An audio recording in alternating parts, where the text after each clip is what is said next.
Edmonton Sports Talk. My God, I loved it. My name's Jay Milne. #Luke. Our sports update deliverer. The Coon. I'm Zachary Kubish, and you're up today. You know what, Reid? You might be honest. All right, here's what's going on in the Nasty Cup.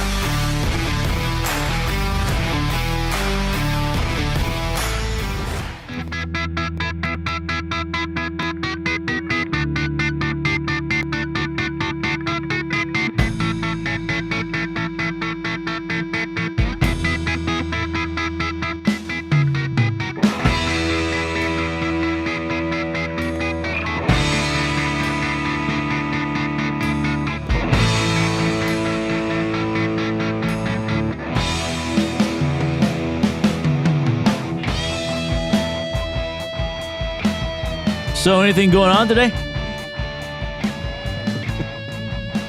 How's it going? Happy Monday. Happy the day after a dramatic Oilers victory day. My goodness. Hope everybody's heart rate and breathing are back down to a near normal level. Absolute thriller last night at Rogers Place. The Oilers pull it out of the fire. Travel day today to Los Angeles for the teams. We will have some comments from Oilers head coach Chris Knoblock. He did speak earlier this morning before the team departed. So an 8 o'clock game tomorrow.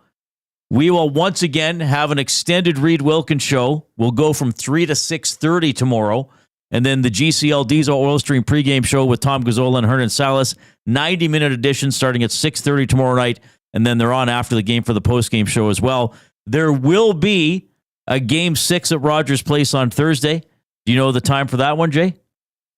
Rogers Place? Friday? Thursday. The time for that game? 8 o'clock, 8:30. TBD, bro.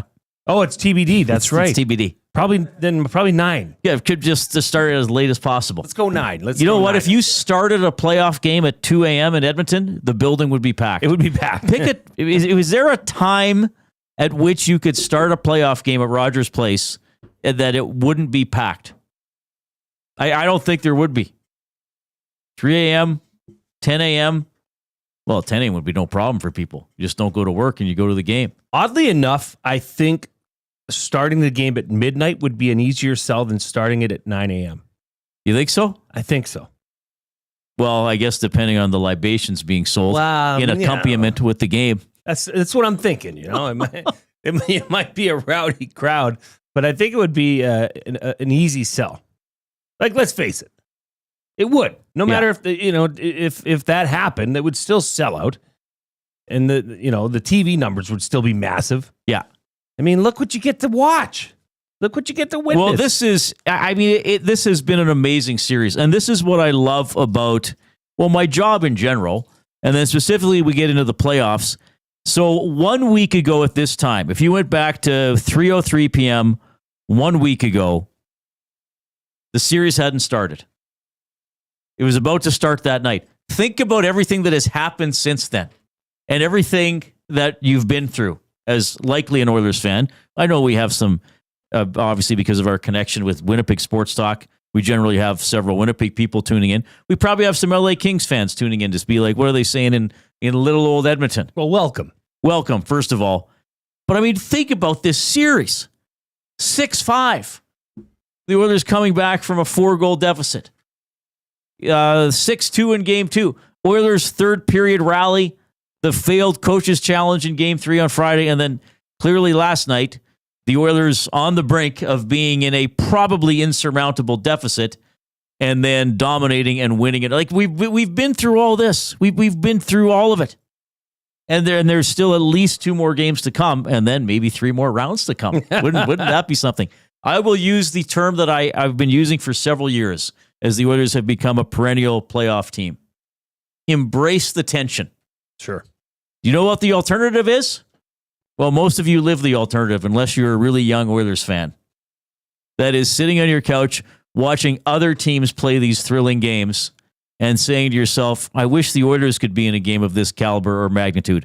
Or seeing a team pull off a comeback like the Oilers did and saying, my God, I would give my left kneecap to have the Oilers be able to come back like that. Well, they're doing it. We're in the middle of it. So at least 2 more games to come. hopefully the Oilers can finish off the LA Kings. There are some signs, and we'll talk about this over the course of the show. I think there are some signs, and perhaps on and off the ice, Jay. I know you're going to talk about the off-ice stuff a little bit too. There are some signs on and off the ice that maybe this series is shifting in the Oilers' favor. I saw somebody post on social media, it might have even been Dennis, I can't remember. It feels like the Oilers have a 2-2 series lead. That's great. Which, now the Kings are going back to a building in which they basically win 3/4 of their games. Very good. Which is pretty good. Now, the Oilers have won some big playoff games in that building over the last few years. The storylines just keep building and building. Now, if you don't mind me asking, and if you would like to say, Reid, I decline to answer the question. Oh, Could you tell us how your household consumed and or enjoyed last night's game? Sure. I could tell you that. We watched the first period. Then it was off to bed for the girls. My oldest had handball practice at 7 a.m., so got to get to bed. And did you take her to that? My wife did. Okay. Yeah, God bless her. Thank you. Excellent human being. And my wife stayed up till the end of the second and then went to bed. And I powered through. I mean, but here's the thing. Like, that game was so up and down. The emotions were so bonkers. I went to say goodnight to my wife, and yeah, they're down, but I got to watch it just to see, get the full story and make sure it goes the way that I thought it was going at that time. And then bang, bang, it's overtime. I mean, it's just, and we'll get into the third period because I got a lot to say about that. But I want to ask you something, Reid. Because last Friday on this very show, you said something that went almost unnoticed by our listeners, by our viewers. But you said it, and you said it because it could have been factual at that time. You said that this was Friday night, or as we left for the weekend. You said that this could be the last Oilers, game that we weekday game that we were able to talk about on EST. Yes. Well, that was mathematically possible at the time. But I'm not shaming you for saying that because what you said was accurate. I'm just saying look at the difference between today, Monday, and Friday. Yeah. You do not have that same thought in your head right now. Well, no, because there's at least two more games. Aside from the facts that they won 2 in a row. But what I'm saying is the feel. Right. The sway in momentum in this series has clearly shifted. Now, yes, LA is a hard team, not impossible, but very hard to beat at home. But what this Oilers team has done and proven they can do, albeit in small samples for the most part, but enough to win, gives you a great deal of belief, more so than ever, even though it is 2-2. Right? That was a great, I don't know who you said that, but they have a 2-2 series lead. Pretty accurately sums it up, I think. Well, there shouldn't be game-to-game momentum. Within game, there's certainly momentum. There shouldn't be game-to-game momentum. Are the Kings doubting themselves? I don't know. We're going to present some evidence later on that maybe they are a little bit. I mean, the Kings can't be happy. I mean, they know what's happened. That the Oilers have scored, 3 6-on-5 goals in this series? And now they're getting some power play goals as well. So there are some trends here that maybe indicate the Oilers are getting better as the series goes on. And because of the way the Kings use their personnel, that there could be some challenges for the Kings as this series goes on. But that all weighs into the storyline, right? I think, and we're going to get into this for buying or selling with Damon Bunting a little bit later on.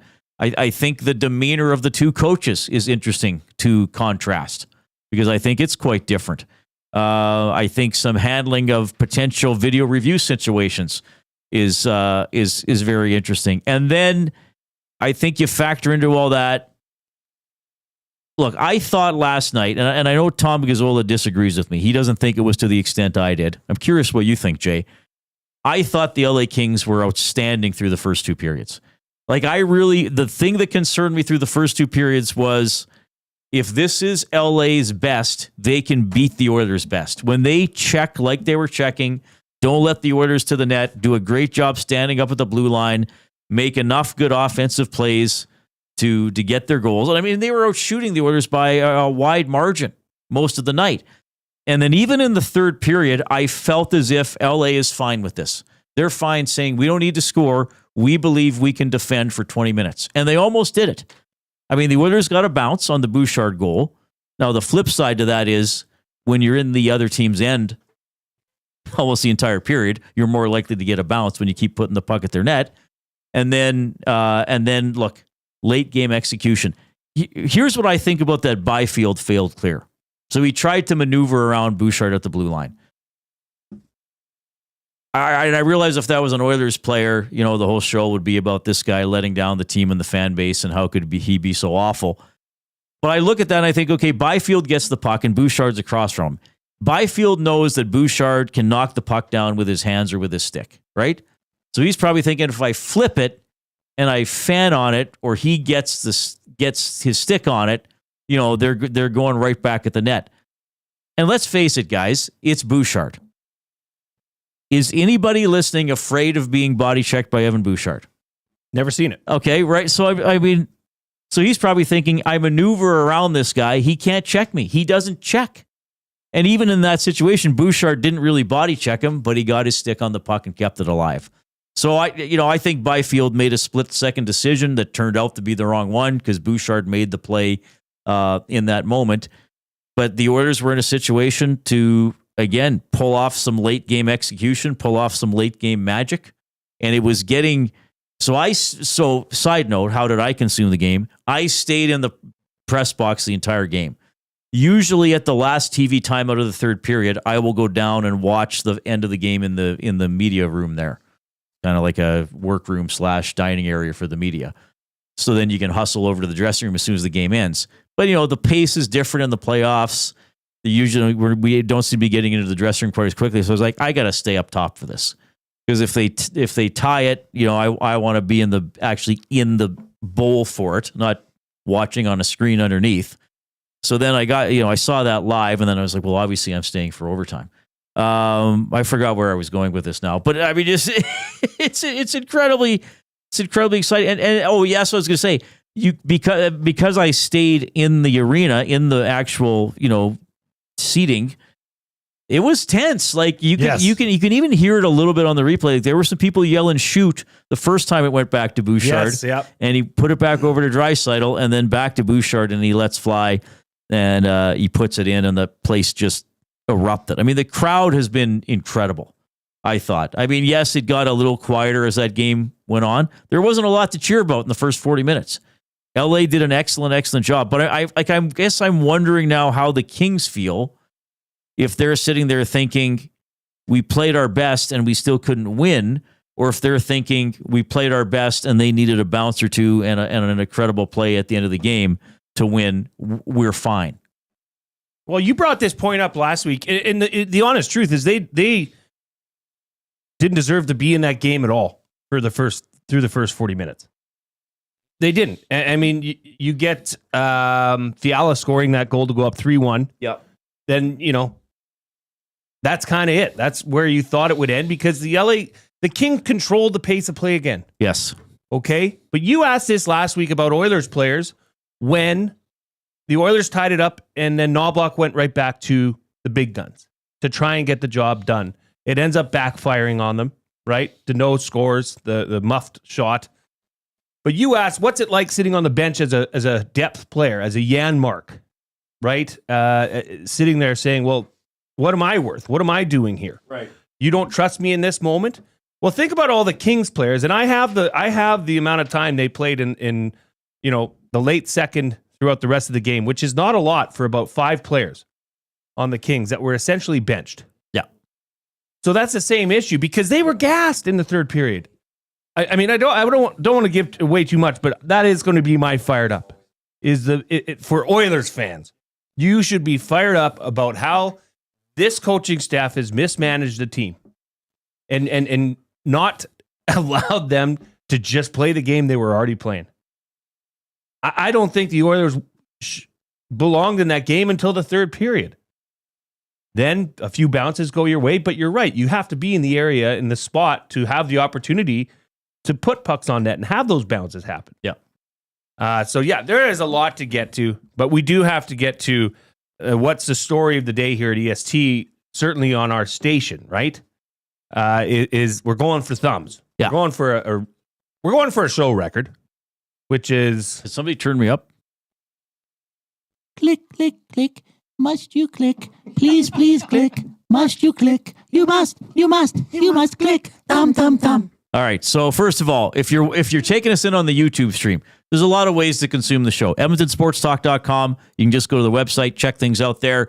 You can listen to Edmonton Sports Talk on the iHeartRadio app, on the TuneIn Radio app. Make sure you favorite the station or make it a preference. And of course, you can take us in on YouTube. Subscribe to the Edmonton Sports Talk channel if you haven't already. And if you're on YouTube, click that little thumbs up button underneath the screen.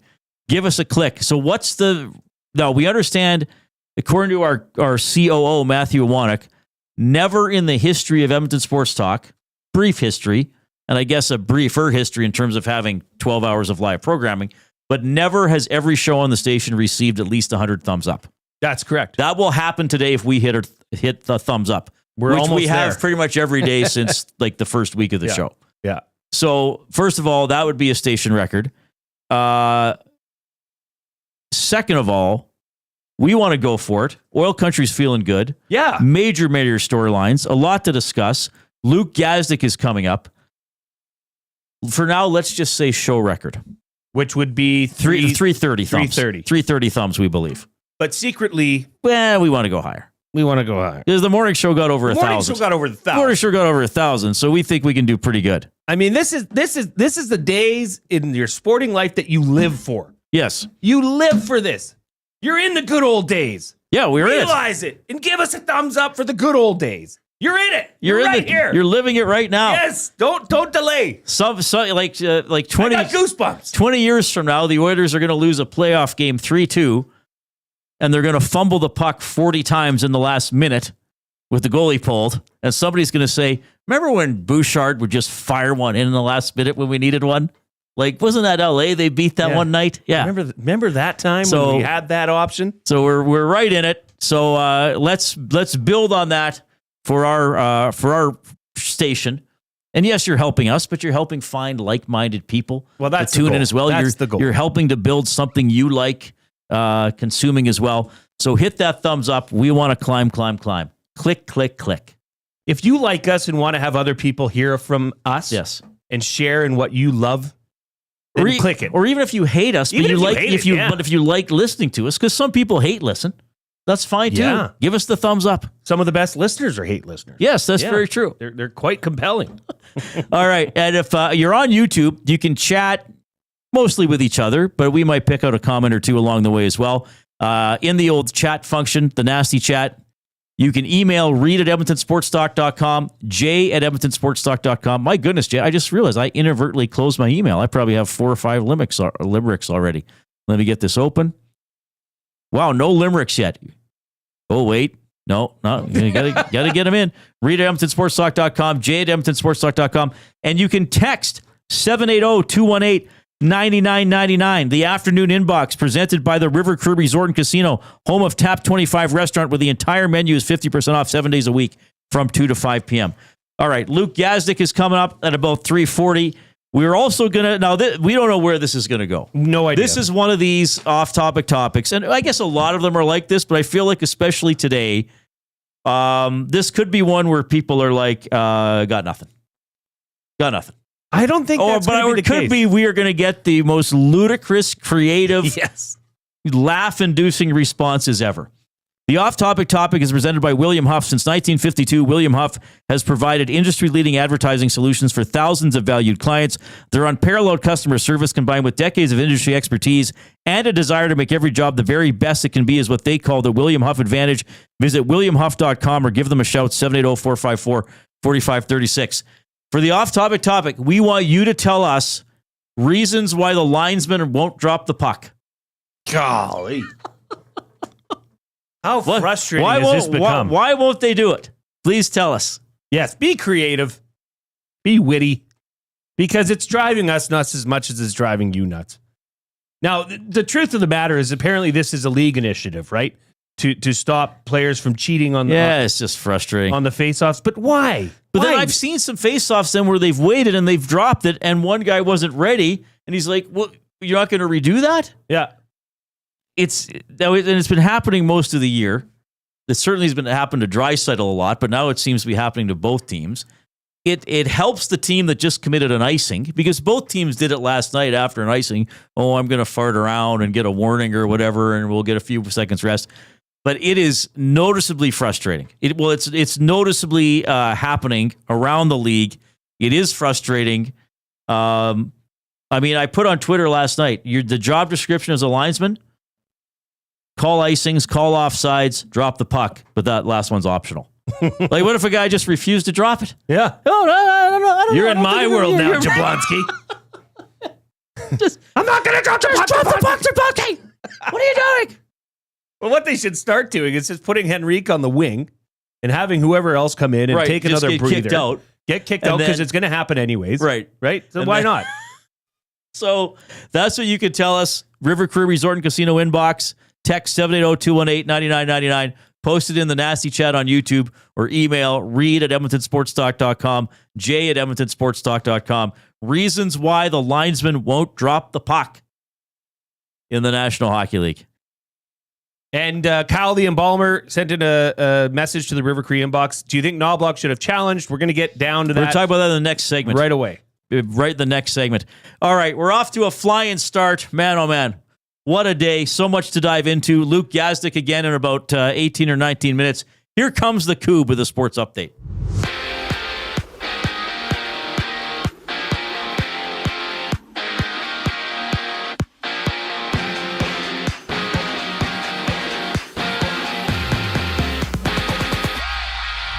Just 2 games in the NHL. It's Game 4, Panthers Lightning. Tampa trailing 2-1 in the series before Dallas and Colorado duke it out. Game 5 with that series tied at 2 apiece. And former Lion and 2023 West Division CFL All-Star Alexander Hollins has signed a 1-year deal with the Elks, with the 28-year-old having nearly 1,000 yards and 6 touchdowns last season. On the court, Miami hopes to avoid a sweep from Cleveland, while the Rockets look to tie their series with the Warriors at 2 for the only games in the association tonight. Meanwhile, Damian Lillard has suffered a left Achilles tear, with the Milwaukee superstar sustaining that injury in the first quarter of Game 4 with the Pacers yesterday. And right-handed pitcher Casey Lawrence is headed back to Toronto for his 3rd tour of duty with the Jays after being claimed off waivers from Seattle. Right now, the Mets hold the Nationals 2-0 in the bottom of the 4th inning, having 8 games in the MLB. This sports update is brought to you by Clover Bar Feeds. Clover Bar Feeds has all the animal feed you'll need. Get top-notch service and selection from their family-owned business. Visit Clover Bar Feeds at 200 Portage Close in Sherwood Park, or call them at 780-467-5014. The Reid Wilkins Show rolls on once we get back from break. I'm Zachary Kubish, and you're up to date. 2 guys and a goalie. Quentin Byfield has been very noticeable in games 1 and 2. Is Quentin Byfield public enemy number 1 coming back to Edmonton? Yeah, I think recency bias on this one. Doughty would be a close number 2 because he always is, but I think just based on the series and the physicality and the interactions he's had, he's got to be public enemy number 1. Although I do love the underdog. 2 guys and a goalie, presented by GS Construction. Tuesday and Thursday afternoons at noon, only on Edmonton Sports Talk, your clear choice for Edmonton sports. Spin to win Fridays at The Banquet. Every Friday, spin the wheel for a chance to win big and save on your bill. It's that easy. Spin, win, and save. Don't miss out. Details at thebanquetbar.com. The Banquet. Get real. Play hard. GCL Diesel has been serving oil country since 1972. From diesel cars to SUVs to pickups. From farm tractors to school buses to a big rig. From diesel generators to forklifts, GCL can test, troubleshoot, and repair all diesel fuel system components. Whether it's injectors, pumps, turbos, filters, or additive, GCL has the parts you need to keep your diesel running the way it should. For genuine diesel parts at wholesale prices, visit GCL Diesel in the West End or online at gcldiesel.com. GCL Diesel. Diesel understood. Hey Edmonton, ready to take advantage of lower rates and better pricing? South Fort Chevrolet in Fort Saskatchewan has you covered. From rugged trucks to sleek SUVs. And with over 40 years in business, you can trust that you're getting the best deal on your new ride. As the proud title sponsor of the Nielsen Show, EST listeners can drive a little to save a lot with South Fort Chevrolet's transparent pricing and down-to-earth sales team. Visit us today in Fort Saskatchewan or online at southfortchev.com. Downsizing, upsizing, or staging your home to sell? Sentinel Storage is Edmonton's team for affordable storage solutions. Try 4 weeks free. Details at sentinelstorage.ca. Sentinel Storage, proud partner of the Edmonton Oilers.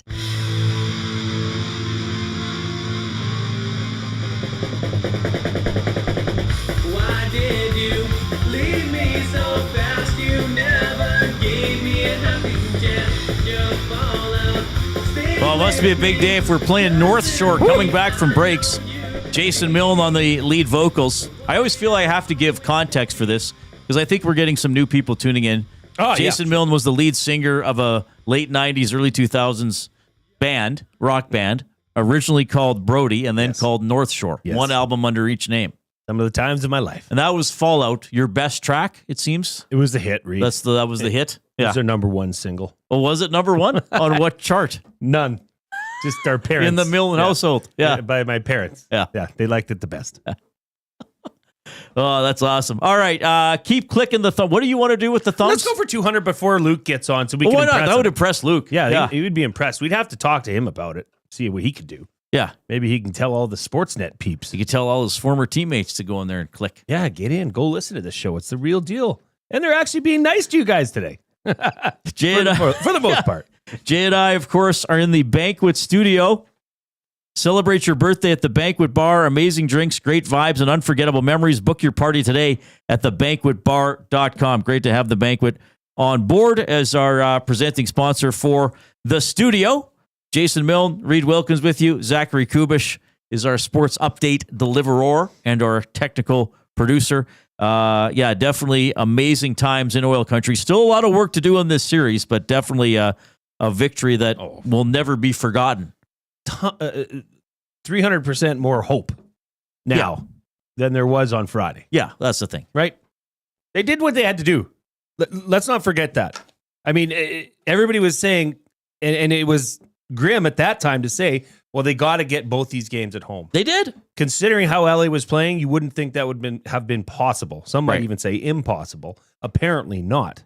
Because if you split here, well, it's a dangerous situation to go back to LA. Yeah. Down 3-1. So, do you want to get into some of these off-topic topics? We got to hear a couple of these because I'm sure what people are coming up with will interest us.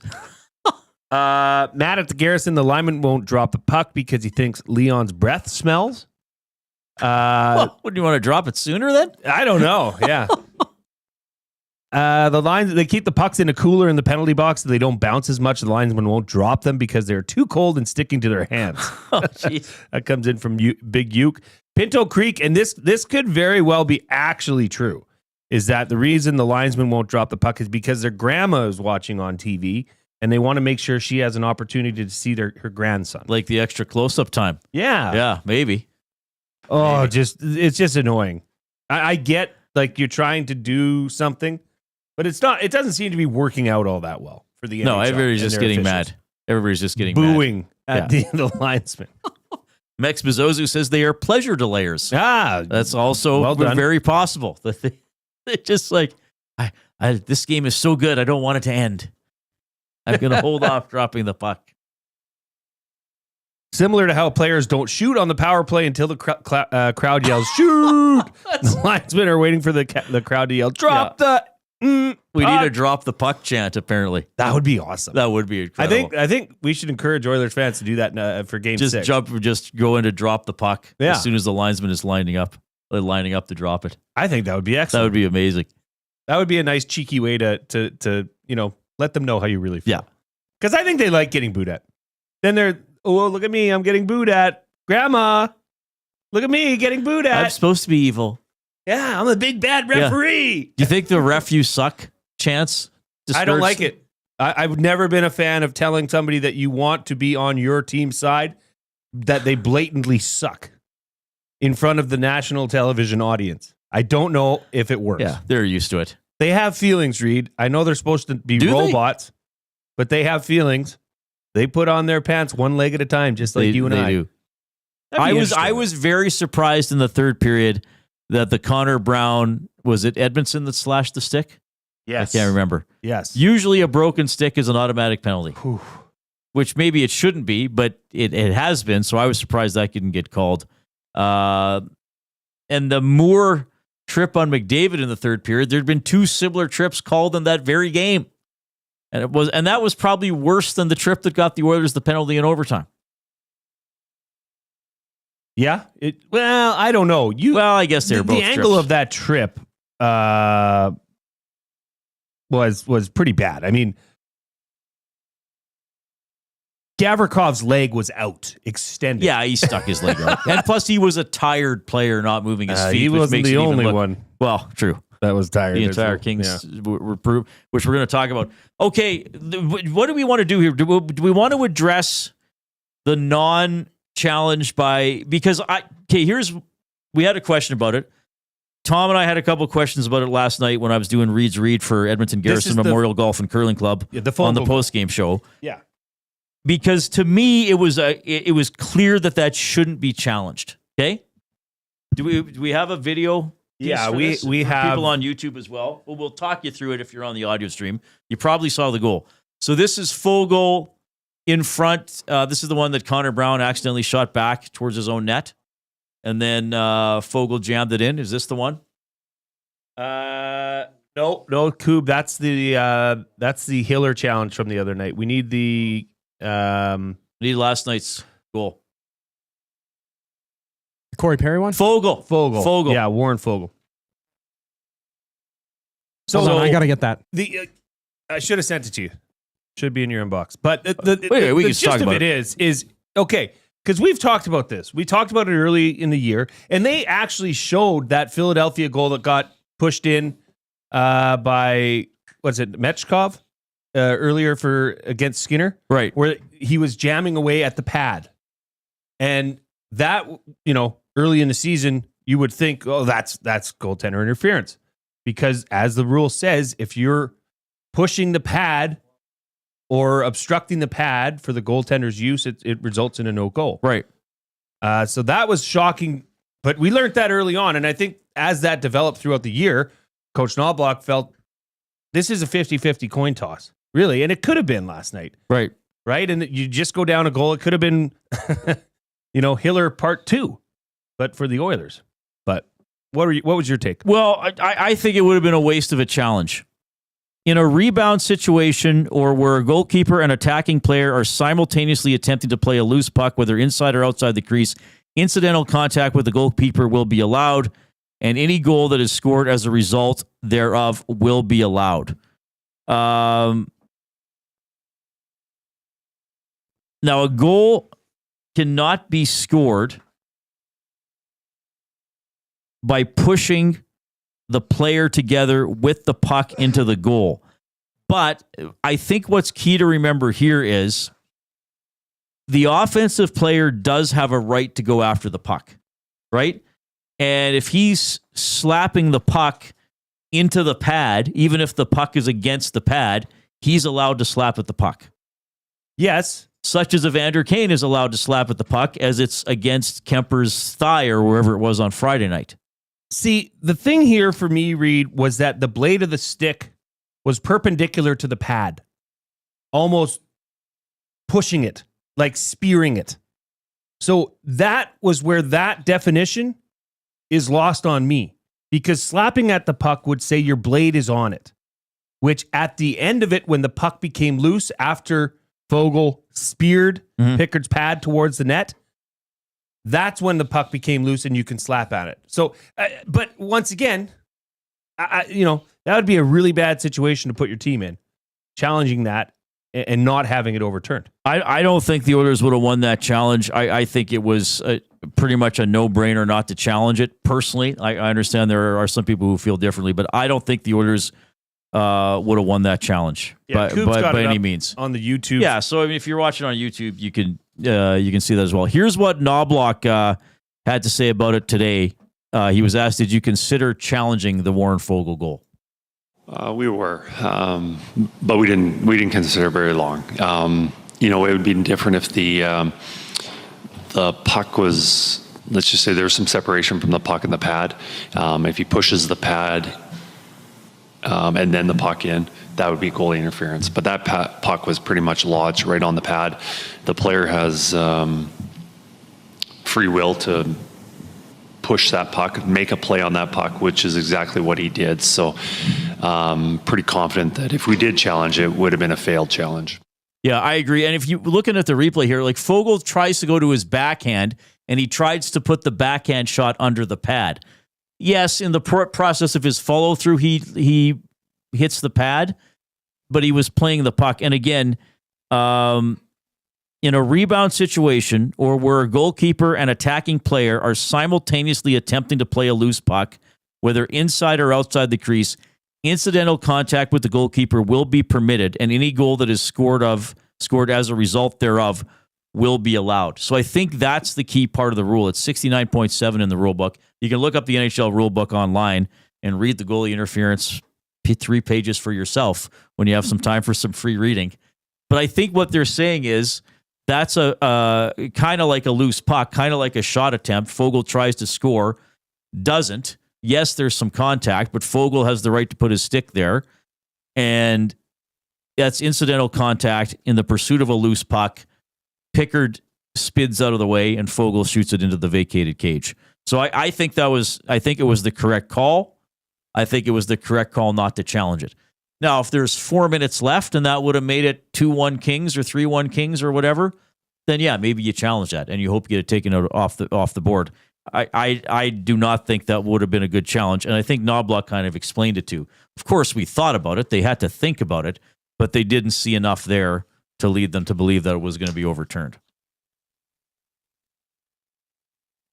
Yeah, even Reid, if it was more conclusive. I mean, it was called a goal on the ice. And part of the thing is, too, is you don't generally see goaltenders or you remember late in the game, Janmark touched that icing, the puck that was put down the ice. Janmark touched it. The linesman didn't see it. Janmark was livid.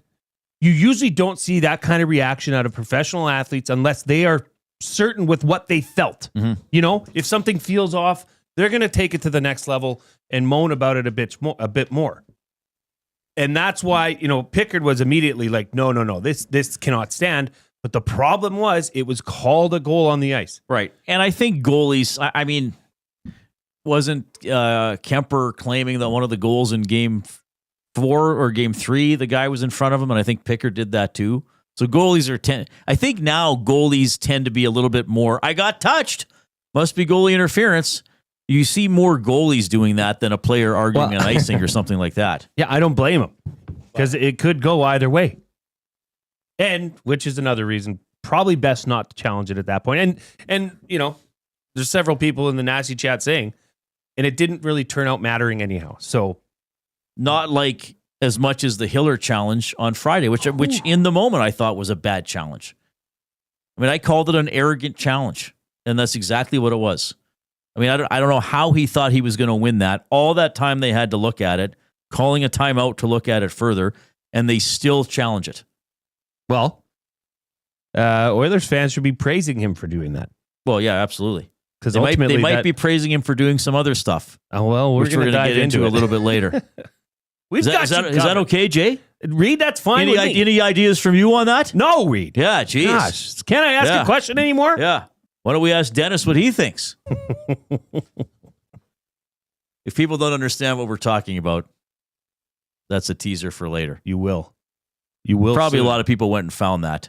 I don't know. You never wasn't, know, right? I wouldn't describe that as a heated exchange, but I would describe it as awkward. And definitely awkward. And I think it was Hiller the one that made it awkward. Yeah. Yeah, 100%. Yeah. Because, but Reid, I take you back to when did you play that clip on, was it Thursday or Friday? It was the day after Oilers were flying back to Edmonton, but they the coach has to speak that day on travel day, right? Yeah, I think somebody has to be made available. And every Hiller day. was joking around, having a good old time with the media. Did we play that? I don't know. I don't think we did. played that, but you were listening because I was listening to it to see you if listened to it for if there was any snippets that would be relevant to the show. Oh, we might But have played one. I said to you, I said, man, that guy sounds arrogant. And just the way he was talking was like he had already won the series, and this was wrapped up. They knew they had the secret formula. We'll see. We're gonna play around 4:20. We're gonna play his exchange with, but it's mostly Hiller, the one who made it an exchange. Yeah. So we'll get into that.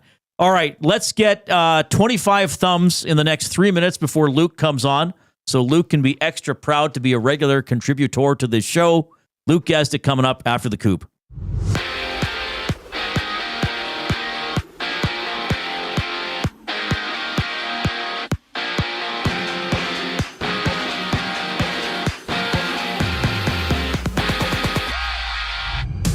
Game 4 of the Panthers Lightning series goes down tonight. Florida leads that one 2-1. Elsewhere, the Stars and Abs face off.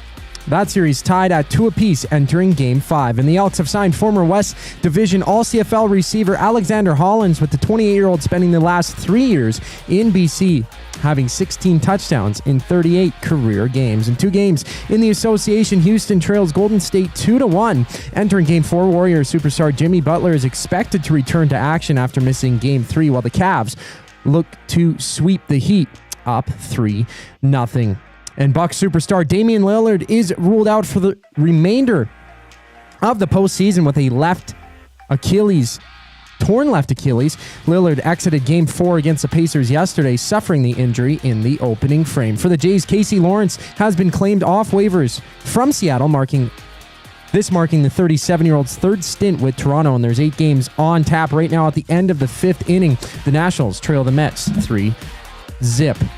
This sports update is brought to you by Advantage Sports Medicine and Physiotherapy. Get treated like a pro with their highly skilled crew. Whether you're recovering from an injury or looking to enhance your performance, get the same locker room approach that's trusted by the best in the game. Visit their website at advantagesportmed.ca. Luke Gazdic joins the fellas on the other side of the break. I'm Zachary Kubish, and you're up to date. Get your fix every single game with the GCL Diesel Oil Stream pregame and postgame shows with Tom Gazzola and Hernan Salas. Whether it's breaking down the starting lineup, predicting key matchups, or diving deep into the game's biggest moments, Tom and Hernan are here to give you the best insight and analysis in the city. After the final horn, get the breakdown of every key moment, performance, and player reactions. It's your one-stop shop for all things game day. Catch the GCL Diesel Oil Stream pregame and postgame shows with Tom Gazzola and Hernan Salas, only on Edmonton Sports Talk, your clear choice for Edmonton sports.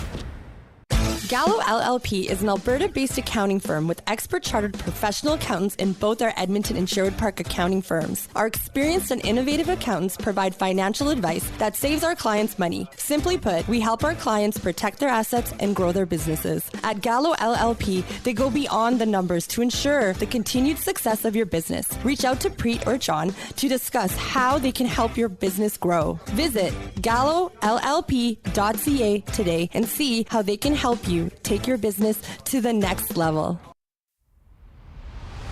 Do you have pets? Horses? Chickens? Did the place you used to get your feed recently close down? Have no fear. Clover Bar Feeds is here. Whether it's dogs, cats, horses, or chickens, Clover Bar Feeds has you covered. Offering a large variety of food and feed, you can trust the experts at Clover Bar Feeds. They've been family owned and operated for over 60 years. This means you can expect nothing less than top-notch service and selection. Come visit them at 200 Portage Close in Sherwood Park, or visit them online at cloverbarfeeds.com. Looking for quality building materials and friendly advice? Visit us at Windsor Plywood Leduc, family owned and locally run since 1993. From interior materials for doors, flooring, baseboards, and all the finishing touches to all you need for your outdoor projects like cedar lumber for decks and fences, plus all the plywood you'd need. Our full-time on-staff carpenter can help with anything odd-sized or custom, and from domestic hardwoods to exotic selections, we've got you covered. And if we don't have it, we'll track it down for you. Windsor Plywood Leduc. We're the experts you need to know. Must you click? Click.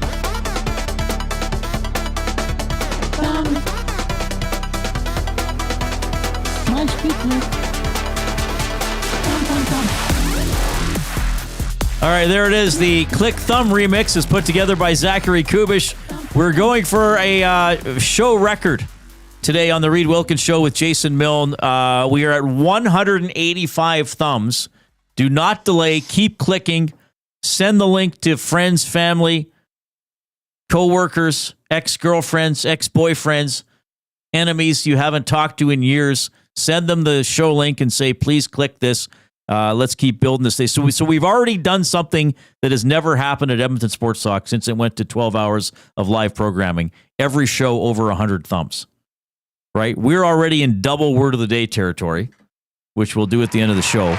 But we want to set a new minimum show record, and we're thinking about 500 thumbs. We are. I mean, they got to 1,000 on the morning show. Well, it's not even the first hour, Reid, and we're going to scratch 200. We're going to hit 200 right away. We wanted to get to 200 by the time Luke is on. So we still might do that. We love having Luke Gazdic on every second week here. He's on the Nielsen show in the morning.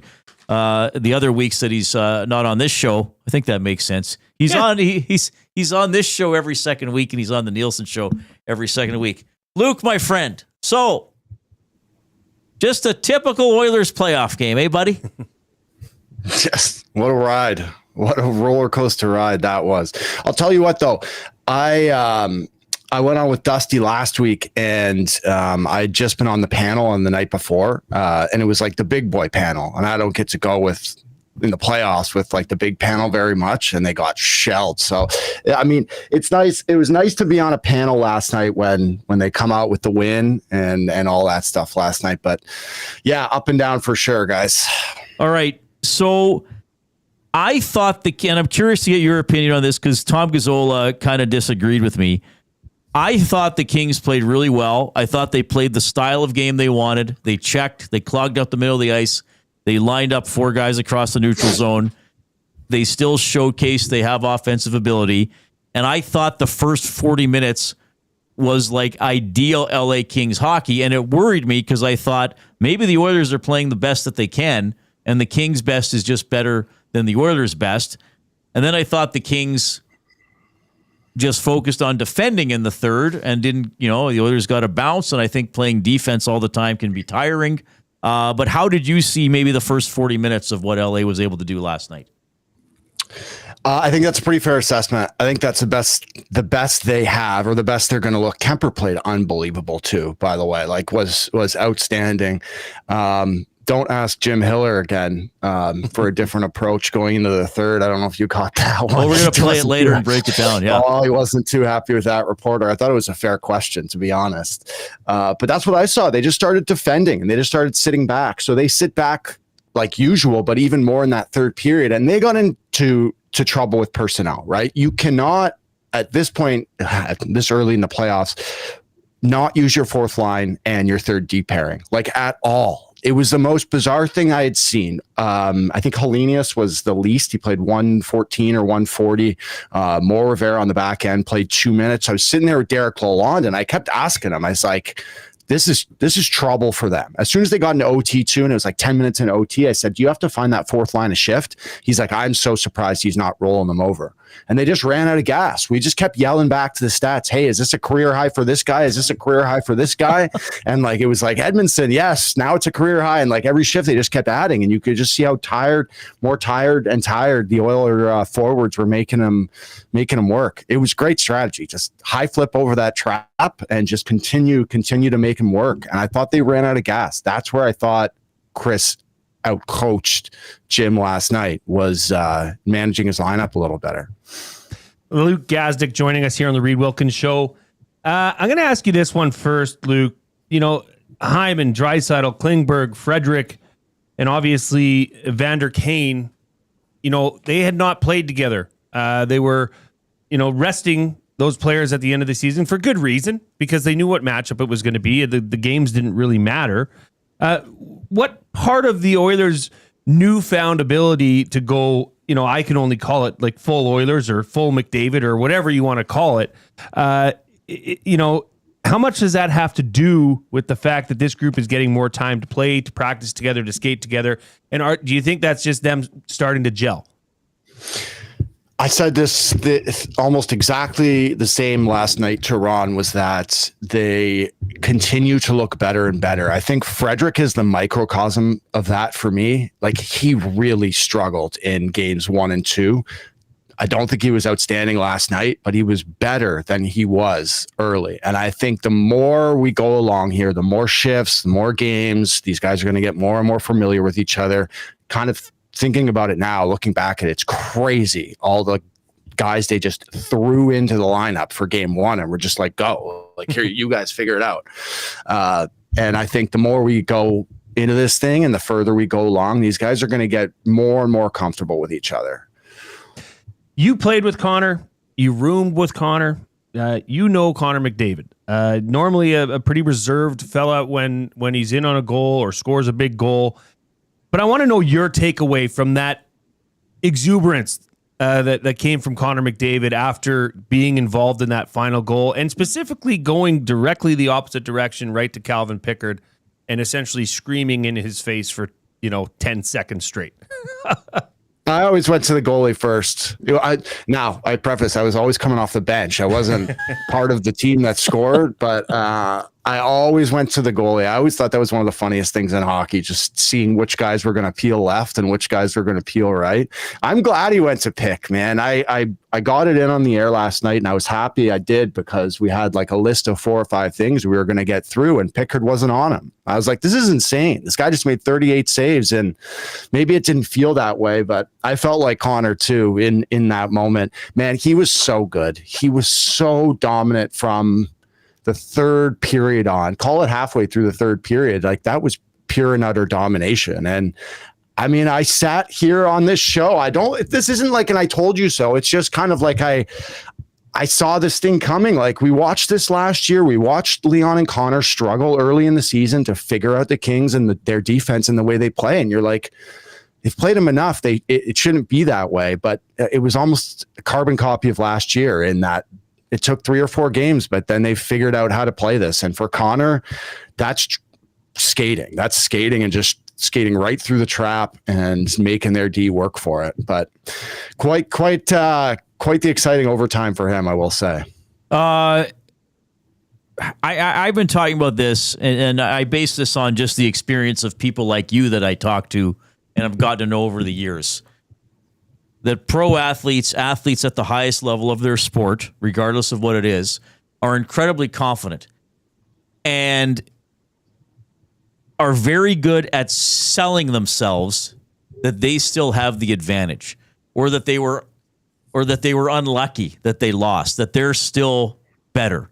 Like, I remember Kelly Rudy told me a story once. He had a buddy who was playing on the Canadian Golf Tour, so I think it's the Mackenzie Tour now. And there was an event in Calgary, and Kelly went and watched him play. And Kelly was like, it's the worst I'd ever seen the guy played in his life. Like, they used to golf together, recreational all the time. And the guy was like awful, shot like 78. He's like 12 off the lead after the first round already. And Kelly says he met with him after the round. And the guy's like, man, I hit it well. Like, did you see the wind today? Like, the wind was blowing my ball. Kelly's thinking to himself, there was barely a breeze. But like, this guy was just selling himself that he just was a little unlucky. So how is each team right now selling it to themselves that they're the team that's going to win the final 2 out of 3? Great question, man. I think the Oilers have known all along, to be honest. Like, I think they've just, their MO is just like, it doesn't matter until it's over here. And I just think they've been confident that they're going to win this thing the entire time. For LA, they are puckered up right now. I can tell you that. Like, this is not a great feeling heading back after what just happened. I think they're getting more and more, I don't want to say nervous, but you can just see the guys who aren't comfortable in the pressure situations. And I'm not picking on a guy like Byfield, but like, you can't make plays like that in the third period late in the game. And I just think they have a number of guys that are going for them, but they also have a number of guys that look like they're struggling in the situations. Now, you just saw an Oiler team use their entire team, and I just don't think they have enough guys to keep up with it. And I think they know that. Like, I think they are confident in where they are heading home, but they're a little nervous right now. That's how I see it. Okay, I want to ask you about the Byfield thing because I was trying, and I can't imagine what it's like, but I'm trying to think, okay, what is he thinking when he's going to clear the puck? And I wonder if he's like, hey, if I flip it, I've seen Bouch knock pucks down in the past with his stick, with his gloves. And then maybe, like, let's face it, Luke, I know he scores big goals. Bouch is not Scott Stevens or Luke Gazdic when it comes to hitting. So maybe Byfield thinks if I try to get past this guy, he's not strong enough to push me off the puck, and I carry it out to center. Like in that split decision, do you think that's why he made that decision? Or is a player in that situation taught, flip it out, like just get it in the air and get it out? So I will preface this with that is the hardest mile in hockey, they call it. Like for a winger inside the blue line, from the dashes to the blue line, basically I still have nightmares about it. I wake up in cold sweats thinking of trying to get the puck out from between the blue line and the hashes. So I will preface with that because it is an extremely challenging play to make. I just think he thought he had more time than he did. It was a great read by Bouch. We talked about it enough, and I talked about it on the air last night with Bouch, where you kind of have to let him do his thing. But I just think Q didn't expect him to be closing as fast as he did, and it was a heck of a play, to be honest. Got to give him credit. All right, as overtime went on, I thought to myself, the only way the Kings win this game is if the Oilers turn it over at the offensive blue line and give up a 2-on-1. Is that the sense you were getting? Yeah, 100%. Yeah. It's that or penalty trouble, that or like some sort of penalty. Because I thought it was going to come down to special teams regardless. The Kings were getting too tired, and they had stacked up. These refs last night, I don't think they did a great job. And they had stacked up a couple. Like Connor was trying to sell them, but it was like, okay, we see what you're trying to do here. The Brown slash in the third period, his stick breaking in half, we were all sitting there like, this is insane that's not a penalty. So I think it was only a matter of time before the Oilers were going to get a call. I was just hoping they weren't going to take one before that because they had so much momentum, and the worst thing they could have done there is taken an offensive zone, tripping, slashing. I don't even want to say boarding, but they were throwing some pretty big hits. So I think the biggest thing for them was just making sure they weren't giving up odd man rushes. And if you get a power play, go capitalize. Luke, what do you make of Corey Perry? I mean, what he's doing, the role he's playing for this team is just incredible.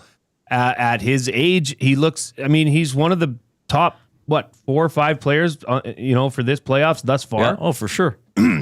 It's hard to dispute that. Like, what is this guy drinking, eating? How do you explain that? Honestly, I don't. I ask Kev about him all the time because we were watching last night, and I just think it's so funny, the narrative of playing with McDavid. Like, you have to be able to skate with him and keep up with him. Like, over the years, they're like, oh, this guy's going to be perfect to play with him. He can fly around. Like, Corey's probably the slowest forward on the team. Like, he might be the slowest out of all 14. And somehow he manages to be so efficient in his game that he's just always in the right spots, or he just doesn't back check at all. But I think he's just so good in tight, like on the walls. And you guys know this, the 6 feet around the net, like there's nobody like that in hockey. And listen, guys, out of all the signings this summer, I didn't love this one. I'm just going to tell you that. I was just like, well, I get it. It's a sentimental thing, maybe. I don't know how much he's going to play, but it's been a pleasant surprise, man. The guy's an absolute gamer. Just one more, Luke, for me anyways, but you mentioned earlier you were on the big boy panel, and you're our guy. Like, we're Luke fans. Like, you did a great job. I would say the big boys are sitting with you. That's how I would phrase it going forward. And then to go into the big boy panel and wear a pink tie. Luke Gazdic, I commend you. What was the decision? What was the thought process? Because I know they give you a couple options, and you went with the pink tie. You stood out. I love this stuff. Honestly, I didn't want to wear it. I said to Deborah, Deb, I don't like it. It's too bold. It's too bright. I said, this isn't my thing.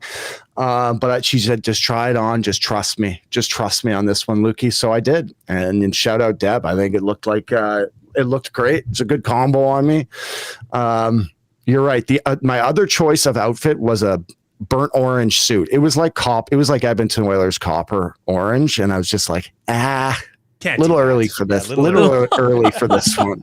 That's a conference final suit. So I'll have that one hold off for now. But I appreciate it. I didn't love the pink, but I trust our stylist captain, Miss Deborah.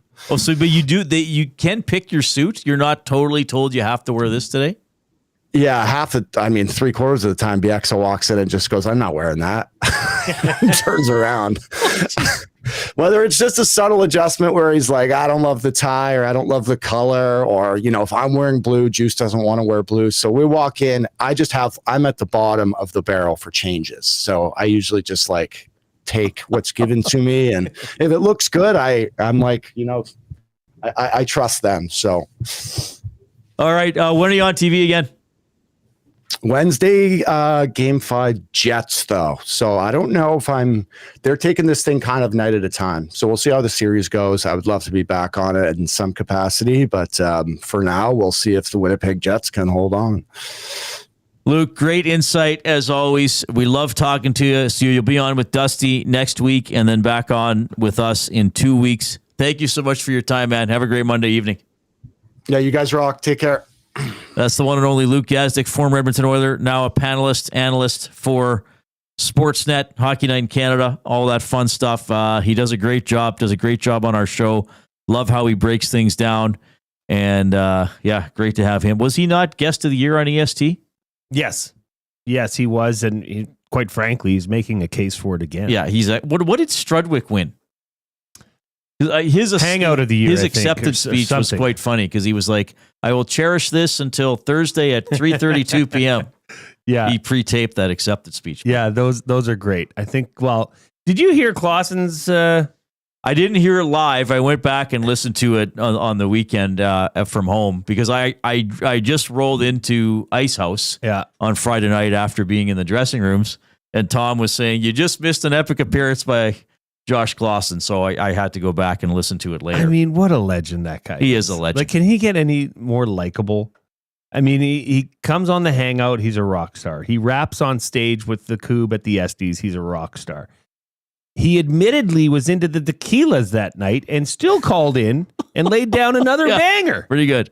I mean, this guy, the best. Well done. All right, we love Luke Gazdic. Great to have him on the show. We're gonna talk about that Jim Hiller exchange, so to speak, with Dennis Bernstein. We'll get to that. We'll have some of the latest comments from Chris Knoblock from around 11 o'clock this morning before the Oilers went to Los Angeles. Keep clicking away at that thumbs up on YouTube. We're about 100 away from a show record already. The show's over an hour old. Let's go for it. And we're almost halfway to our ultimate goal of 500. Let's go. So no reason to slow down. Do not delay. Click away. I mean, this is the time of year to click. If there's a day, it's we, today. we understand that on August 2nd, you're going to be snorkeling and you might not be able to stream the show. Or you'll be lining up a 17-footer for double bogey at Riverside. There you go. And you might not be able to click the thumb. During the playoffs, we want your thumbs. We want to rack them up. We want to build them up. We want to build the energy in oil country for Edmonton Sports Talk, for all you beautiful nasties. So let's keep going. I know Jasmine's in the nasty chat. She's going to put some inspirational comments in there as well. Send the show link out to other people. Follow us on Twitter as well, X, whatever it's called, at YEG Sports Talk, at Jason Milne, at Reid Wilkins. Instagram is Edmonton Sports Talk. So many ways to follow the station. If you're streaming the show, we realize maybe you can't jump into YouTube. If you can before 6 o'clock, get in there and do it. But if you're in there now, click away. All right. Hiller, Jay Milne getting mad about prevent defense. All in the next hour. Reid Wilkins Show with Jason Milne. The Lock Shop. Huss does join us on the show today, where Winnipeg Sports Talk should be a little spicy today, I think. Huss, are you a little bit nervous, my man? Oh, yes. If you would have told me that Friday night that we'd be sitting here and the Oilers and Jets would both be tied 2-2 and the feelings would be this different in the two cities, I'd say you were nuts. The Lock Shop, weekday mornings at 11, only on Edmonton Sports Talk, your clear choice for Edmonton sports. Your home for great performances is the River Cree Resort and Casino. My mother used to let us not lock the doors. She's like, if you're locking the doors inside of the house, it means you're doing something you shouldn't be doing. Yeah, That's why we lock the doors. Host of the Bad Friends and Whiskey Ginger podcast, don't miss Andrew Santino, free speech, live at the River Cree, May 22nd. Michael, what are you doing? We have locks on the outside of the house to keep criminals from coming inside. There's no criminals inside of this house. Yes, there are, Karen. Get your tickets at rivercreeresort.com. Excitement, bet on it. You've heard the name, but what does it mean?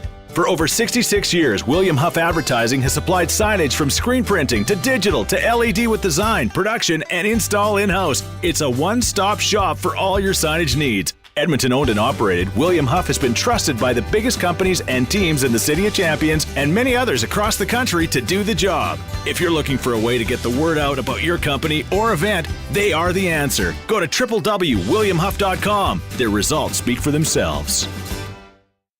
Play more tables and games. Play more tables and games. Make the most of your fan game. Oh, you want to, you need to, you know just what you gotta do. It's time to add some fun to your life. Make the most of your fan game. Play more tables and games. PlayMoreGames.ca.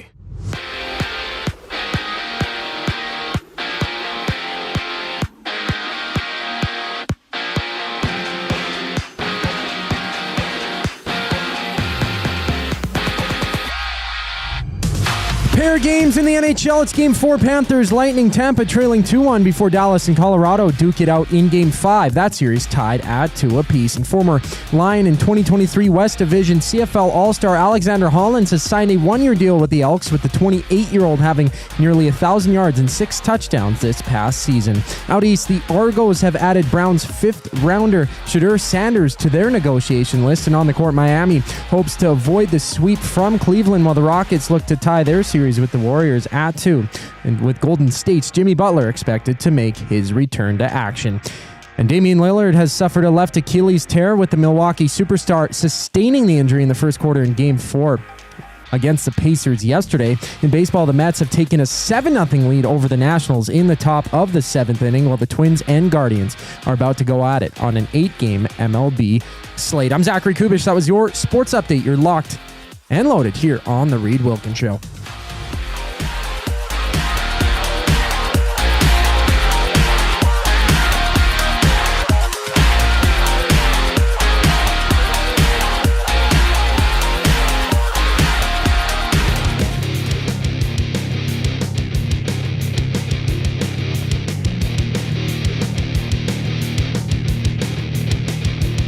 All right, travel day for the Oilers and the Kings. Game 5 tomorrow in Los Angeles, 8 o'clock start.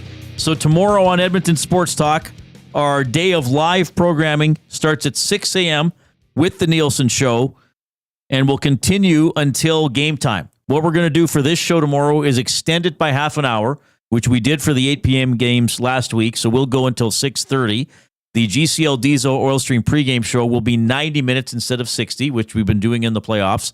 So Tom and Hernan will take over at 6:30, take you until the game at 8, and then they'll be on after the game as well to break it down, as somebody is going to go up 3-2 in the best of 7. Our off-topic topic for William Huff, reasons why the linesman won't drop the puck.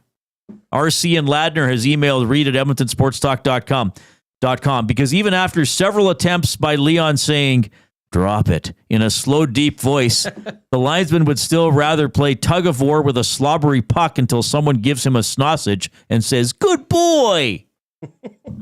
That's surprisingly detailed. Runner sent an email or a text into the River Cree inbox. "I'm integral to the part of the game," said the refs. "They don't know my value. I'll hold the puck until they appreciate me." Nice. Safety Bob says they have a secret fetish for the smell of stinky jock straps. Oh, that could be it. That could be it. Makes as much sense as anything else. That makes very good sense, yes. Also have a limerick here from VR Montenegro, calling himself today Victor Romeo Montenegro. He was at the Ice House. I saw him. No. Nasties, what a difference a weekend does make. Oilers win 2 thrillers and keep you awake. A turnover 0 to goal-scoring hero. Does Hiller send Bernstein a sorry cupcake? Nice. Very good. Very good. I got other limericks here as well. We'll get to those a little bit later on. Somebody put one in the nasty chat. But I got it. Oh, you saved it? I Okay, got it. Thank you. This one came in from Beaumont Dusty, and he says to the ref that no, this isn't. Sorry, Coob. This isn't a limerick. This is for the off-topic topic for William Huff. Reasons why the linesman don't drop the puck or didn't drop the puck. He named it. He developed an unhealthy emotional attachment to this specific puck during the warm-ups. He named it Pucky McPuckface, or maybe just Gary.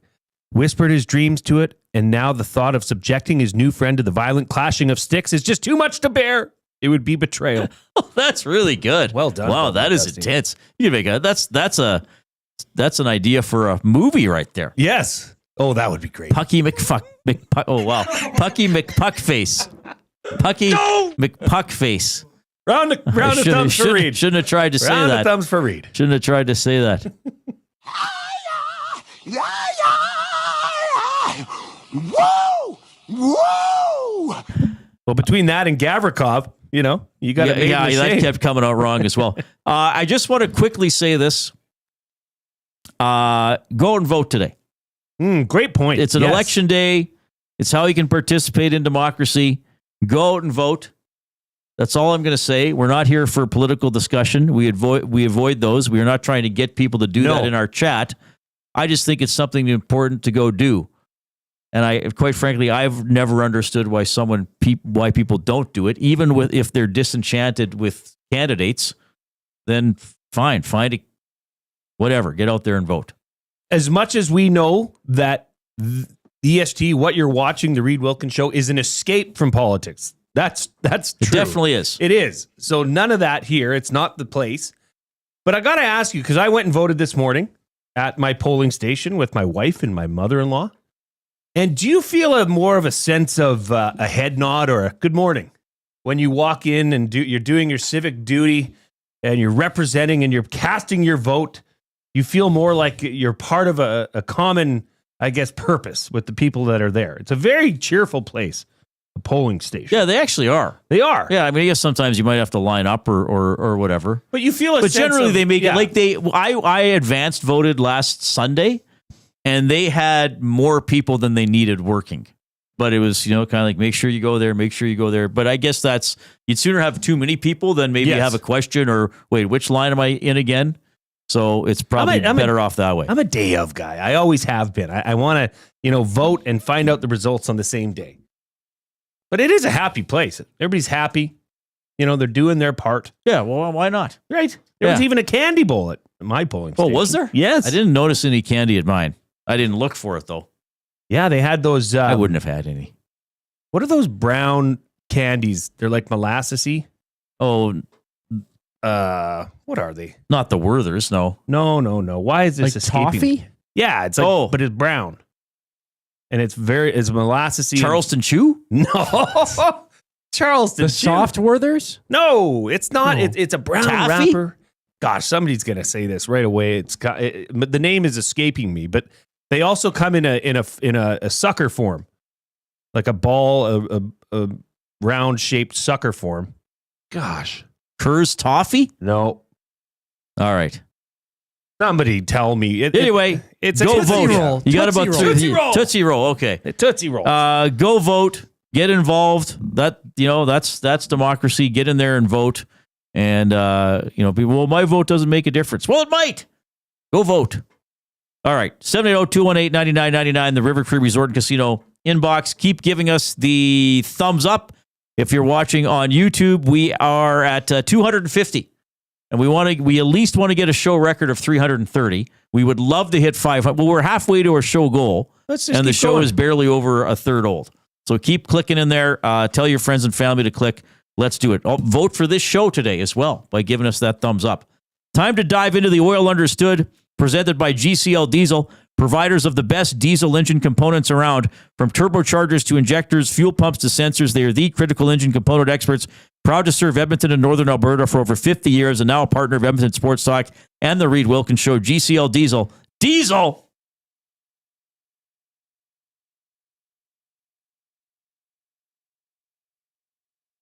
Understood. Okay. So Knoblock did take some questions before the team departed. for Los Angeles today. Knoblock asked about how the Oilers maybe getting a little healthier, coach trusting some players, and that they've been able to use most of their guys in most situations throughout the series. Yes, able to depend on a lot of guys. Not sure what I was going to get out from certain guys and how long I was going to get them up and running and playing well. It's hard coming back from injuries, especially when you've been out for such a long period of time. Evander Kane, Klingberg, Trent Frederick, numerous other guys coming back from injuries, but ones that have been out for a long time, it takes a while to get going, especially the bigger guys. And then not only finding their game is important, but also finding their game and how it fits within our game and who they're going to play with and who's going to complement who. But, starting to see some things right now, and, hopefully we can build on some momentum. Yeah, well, I think a couple themes there. We sort of touched on them, but that's an interesting comment from Knoblock. Maybe some guys who missed time getting their rhythm back, their timing back, their legs back. Frederick looks better. I thought Kane, was okay in game 2. I thought one of the better Oilers in both games 3 and 4. Yes. Looks good with the puck, looks quick, looks like he's willing to get the puck in his body to the net. Great pass on that wraparound where he came back behind his back. To and you saw him do that in overtime a couple times. Yeah. I'm just going to stuff it into the crease. Yeah. Right. And which is the area you got to get it into. Hit something. Maybe my teammate is there. So he's been good. And then again, the willingness to use those players, which the Kings are not. And I was wondering, okay, who's going to start overtime? Well, he started Nugent Hopkins, Kane, and Hyman. And maybe if Nugent Hopkins plays center, that's where he winds up now. I mean, I don't know how they're going to start game 5. Maybe they go back to Nuge, McDavid, and Hyman. Maybe they go Nuge, Hyman, and Kane, and then you can have Draisaitl. Yes. Because that's often what we've been talking about. Is the nuclear option a Connor and Leon problem, or is it a Nugent Hopkins problem? Or a scenario. So, and then I thought, okay, he's got McDavid, Draisaitl, and Perry. He's got Nugent Hopkins, Kane, and Hyman, right? You got Brown, and Henrique, and Frederick. Is he going to use the other guys? He did. Yeah, and that line wasn't bad in overtime. Podkolzin and Arvidsson have kind of become this pairing that just gets different centers based on the game. They did spend that one shift in their own end a little bit, but they were good. I mean, Janmark was energetic. Podkolzin was pretty good. Arvidsson's always looking to shoot, which in overtime is never a bad thing. So, even those shifts, and then that gives an extra little 30 to 40 seconds for the other guys to get a breather. And as we've talked about, the LA players weren't getting that breather because the forwards were out there every third shift, and the defensemen were pretty much out there every second shift.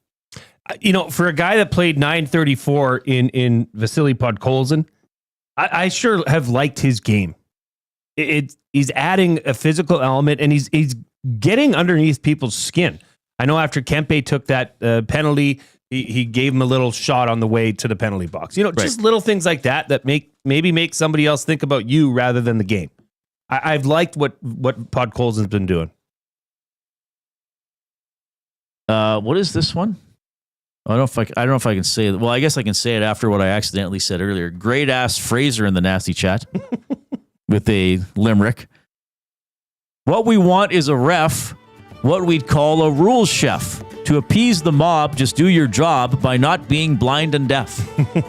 Pretty good rhyming. Could have worked on the cadence a little bit, the syllables, but that's pretty good effort for sure. Especially throwing it into the nasty chat. It's harder. Yeah, you're really exposing yourself. It's harder to format it there. Well, right, yeah. And everybody else is reading it. That was pretty good. So we'll see. I mean, it's just interesting talking about this series. Like I was saying earlier, so much has happened. There's been so much drama already. Like I just want to throw this out there. What would Oilers fans be saying if the Oilers had 4 to 5 players every night that the coach refused to play?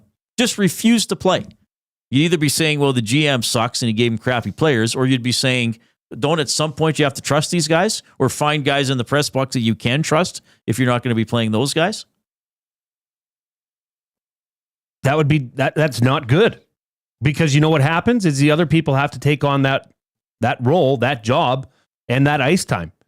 And as we saw last night, it doesn't really work out as the game extends. I mean, Reid, after the Fiala goal, okay, 7:32 in the second period. Okay. 4 players on the Kings played 2 minutes and 36 seconds or less for the rest of the game. After that Fiala goal, Muvarare played nothing, 0. He never came on the ice again. Oh, wow. Samuel Helenius, nothing, 0. Malott played 23 seconds after that. Trevor Lewis played 2 minutes and 36 seconds. Who's a veteran player. Yeah.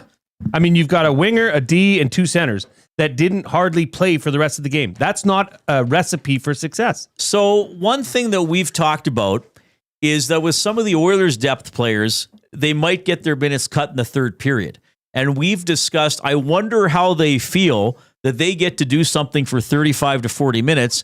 And then in the third period, the coach says, no, Leon, Connor, and Nuge, and Hyman, and Perry are going to do all this.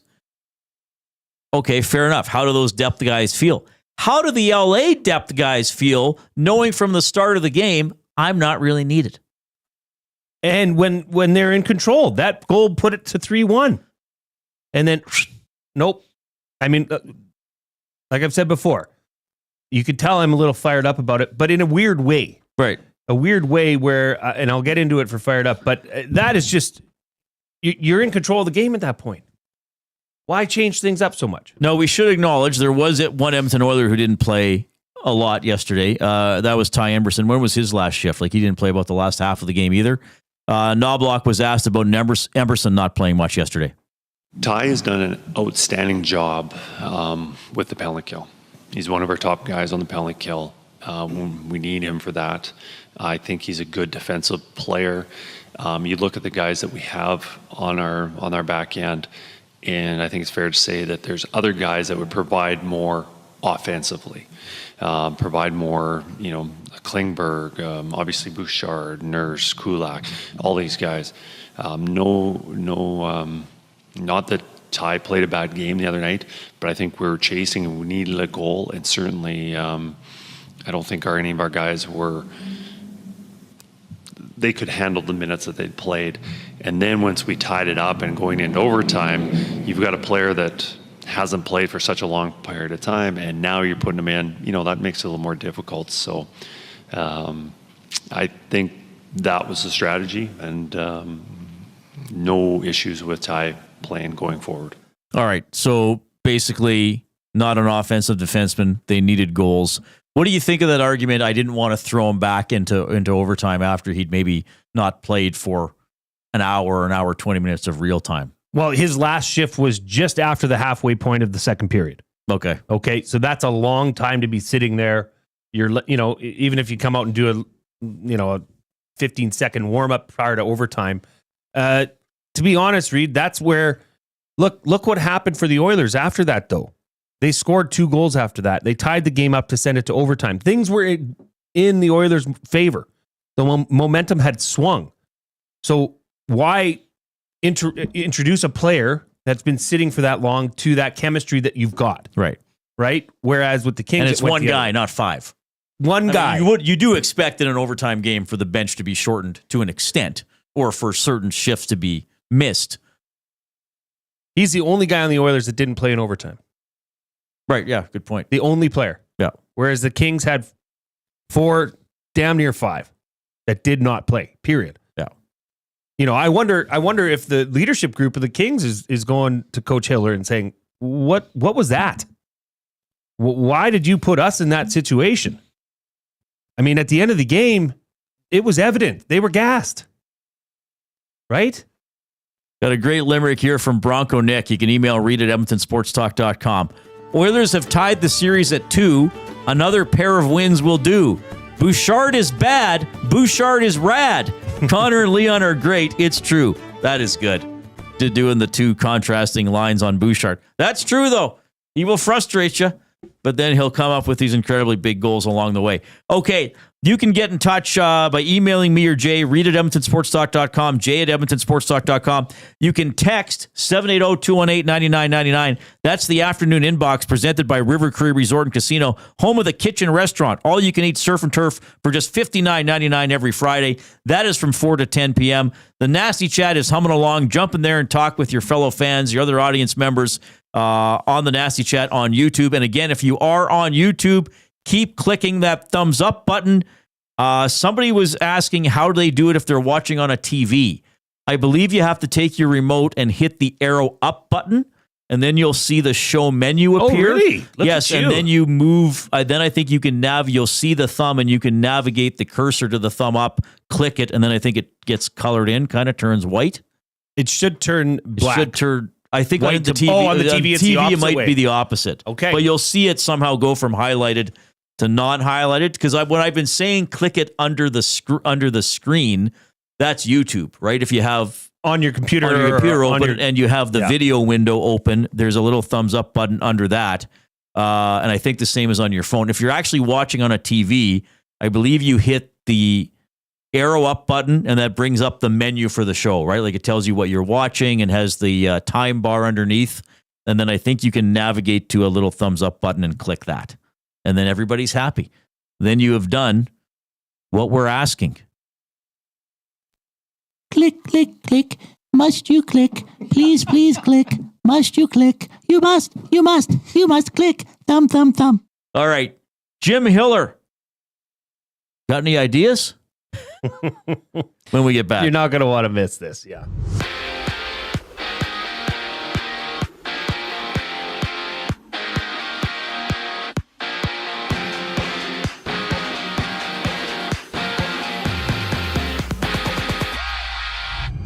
Game 4 between the Panthers and the Lightning goes down tonight. Florida leads 2-1 in the series. Elsewhere, the Stars and Abs face off tied at 2 apiece entering Game 5. And the Elks have signed former West Division All-CFL receiver Alexander Hollands for next season, with the 28-year-old spending the last 3 years in BC. And from Toronto, the Argos have named Browns' 5th-round pick Shedeur Sanders to their negotiation list. And there's 2 games in the association. Houston trails Golden State 2-1 entering Game 4. Warrior superstar Jimmy Butler is expected to return to action after missing Game 3, while the Cavs look to sweep the Heat up 3-0 in the series. For Milwaukee, Damian Lillard has been ruled out for the remainder of the playoffs with a torn left Achilles tendon, which he suffered yesterday in the first quarter of Game 4 against the Pacers. And baseball has 8 games. Right now there's 2 games live, including the Mets holding the Nationals 11-0 in the bottom of the 7th inning. This sports update is brought to you by Paramount Flooring, proudly serving Edmonton and area for over 30 years. Their West End showroom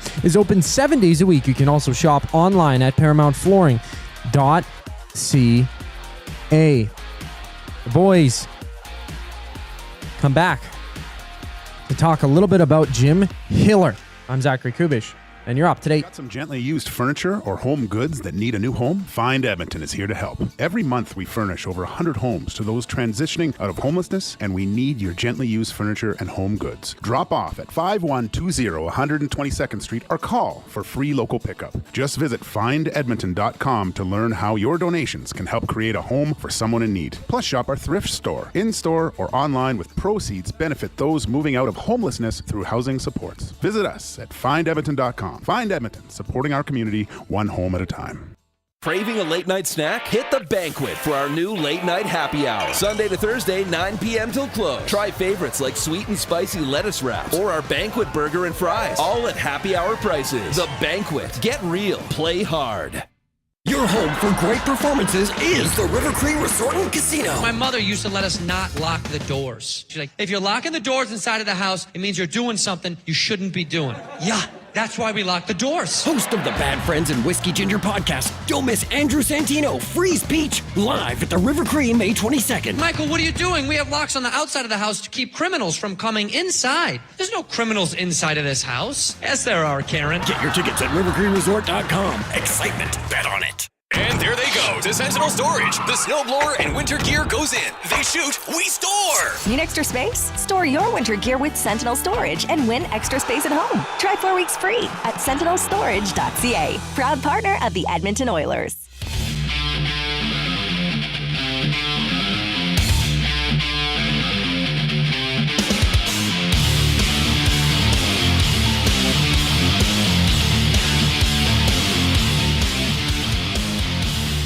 That's more the music, right? That's a good one. Let's go, Zach.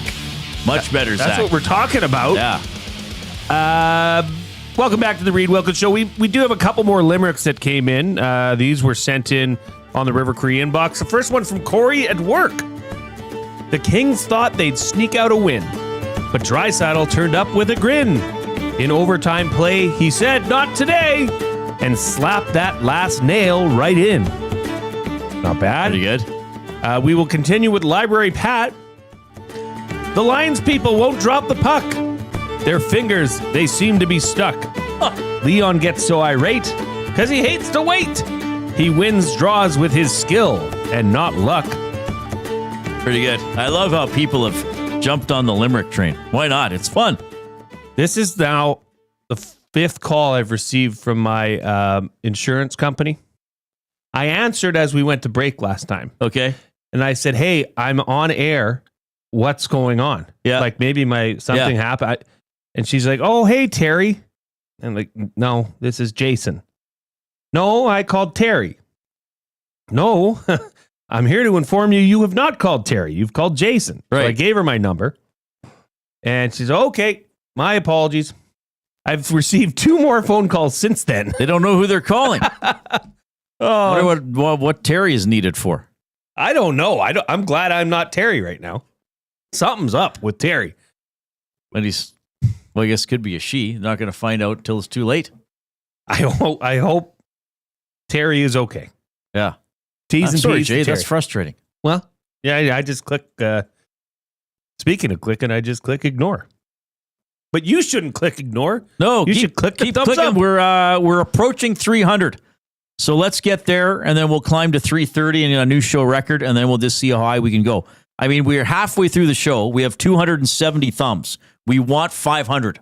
So we're on pace to get to 500. Why not? But don't slow down. Keep clicking away. Bring new people into the show. Have them click. It's awesome. Feels good. What a day. What an absolute thrilling game.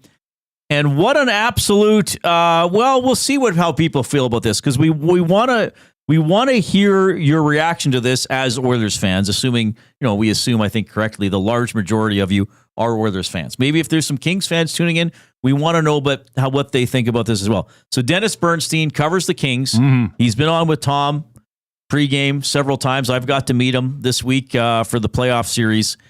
So here's a portion, the significant portion that we want to talk about. Jim Hiller, post-game at the podium last night, taking questions from the media. How do you change your approach in the third period to better close out games? How do I change it? Next question, please. We're that far away on the empty net. Q chips that one out. Bouchard makes a good play. We're not even talking about this. So, how about that? Sentiment in the room was that the first 40 minutes. That's your favorite question, too, by the way.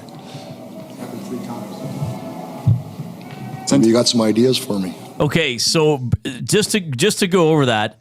That was unedited. Like, I left obviously those gaps in. So Bernstein asked the question, right? Hiller says next question, and then kind of gives an answer, and basically saying how close they were to winning. Fair comment. They were very close to winning. They had that empty netter they missed, went for an icing.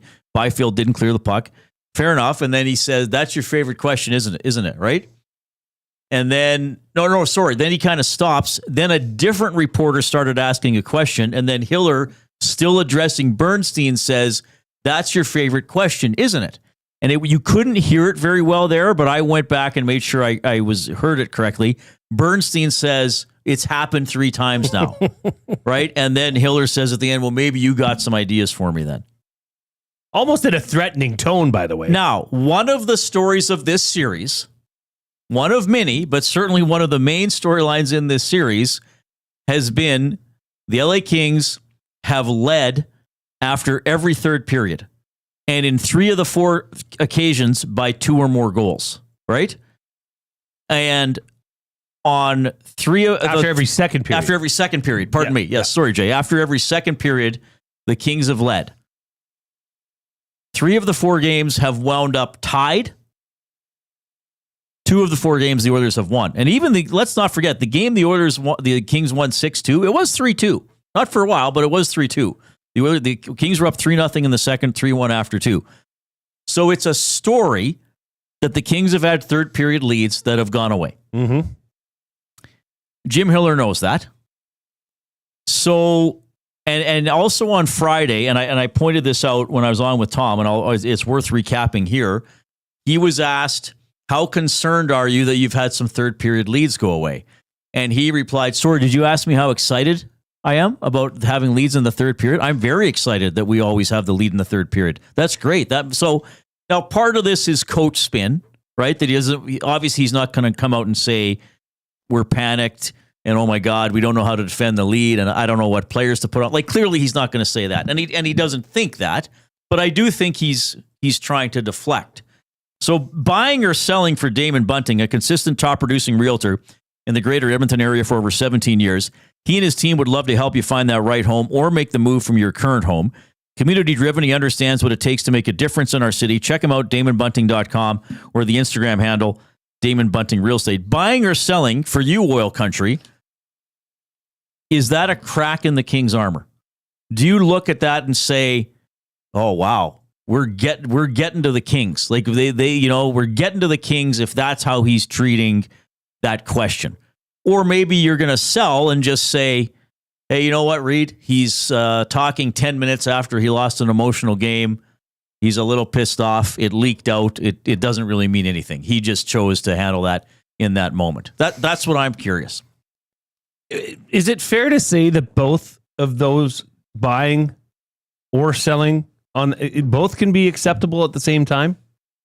Because yes, you don't want your coach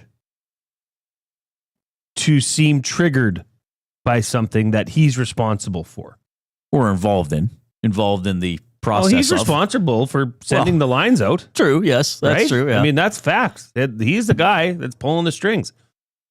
But at the same time, look, when you've screwed up in life and somebody calls you out on it, are you usually like, yeah, you're right. I really, or can you sometimes get defensive? It depends who's doing it. Right? Right. And if it's your wife or your mom or your really good friend, you might admit and say, yeah, I was a little out of line there. But some people you're like, you're not the person to say that to me. Yeah. Not in your circle.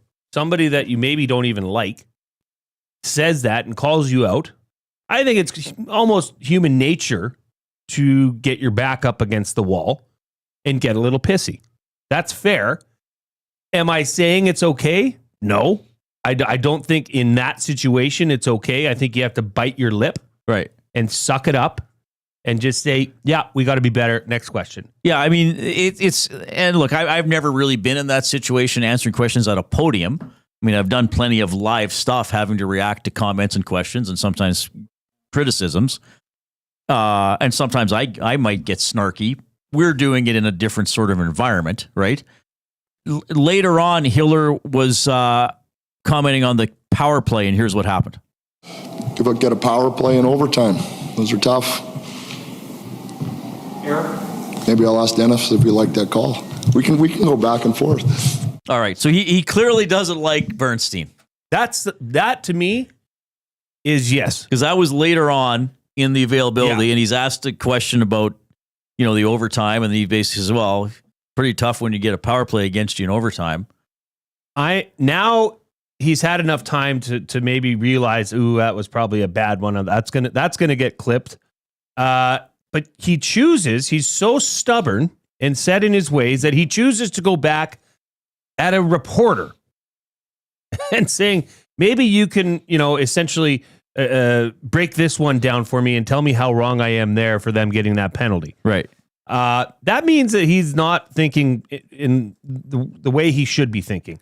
He should have been on to next game. Right. That is what a coach, the leader of that team, or at least of the coaching staff, should do. On to next game. Forget about this. But I think it was so hard for him to hear the truth. That, you can't handle the truth. Yeah, he got Jablonski'd in front of everybody. And I think he's he has too much pride to suck it up and too much ego, as we've established this. that there is some ego with this head coach. Yes. There is. It's undeniable now. And hearing that exchange and after the fact going back and bringing it up again, that's a bad look for the coach. Whether it goes and trickles down and affects the team, I don't know. Nobody knows that. Yeah. But there's certainly, do you think next game, if they're up 3-1 going into the third period, if he's going to do something different? That's when you know. Well, yeah, that's like the Kings, it'd be human nature to think, okay, can we do it tonight? Even how confident these guys are. It's interesting because, and I'll just read a couple of comments. Buying or selling. Bronco Nick says 100% it's a crack in the armor. The ill-advised challenge was the tipping point. Caster 1990 says selling. Hiller answering questions after an emotional letdown. Let's not get cocky now. Well, I want to be clear. I don't think Jay and I are getting cocky about it. We just are talking about how we reacted. We're reacting. And I want to talk about this in the context of some of the criticism that Knoblock gets from some Oilers fans, not all of them. It's like, well, he's drab. He never says anything. He never shows any emotion. Well, now you got a coach showing a little bit of emotion or at least cheekiness with a member of the media. Which would you sooner have? Like, I'd sooner have the coach that, will say stuff, but say it in a measured way, as opposed to the coach who is showing, all right, I'm bothered by your question. I'm bothered by how you talk about the team. And maybe there's a history there. I don't really know Dennis. I know Tom vouches for him. I don't know what the relationship is. And I do know it's emotional. But in that situation, like the initial little, and maybe he's tired of the question. Maybe he read Bernstein's article and thought it was unfair or whatever. That's all possible. But then to go back to bring him back later, it's like, why are you giving him the attention? Mm-hmm. You know what I mean? Well, he's on his mind. Right. This comes in from my brother-in-law, who's a high-level athlete and a high-level coach. Okay. The coach being so irritated with those questions from the reporter is bulletin board material for the Oilers. They are under the skin of the LA Kings. Yeah. And I think that summarizes that they can now take that and look at that and say, hey, what we're doing is fine. And anytime you can swing that, one iota, that mental state or what you're thinking and processing, rather than just playing the game and doing what you're supposed to be doing, even as a coach, it's just a bad look. Now, they could come out and do something totally different next game and totally redeem themselves. But the signs are there, Reid. Yeah, and again, look, maybe LA wins the next two games, by a combined score of 14-3 or whatever. But he showed irritation. So maybe that's going to turn out to be neutral, but it can't be a bad thing for the Oilers. I don't think that's a bad thing. And again, like sometimes coaches might act perturbed, and he could have just said,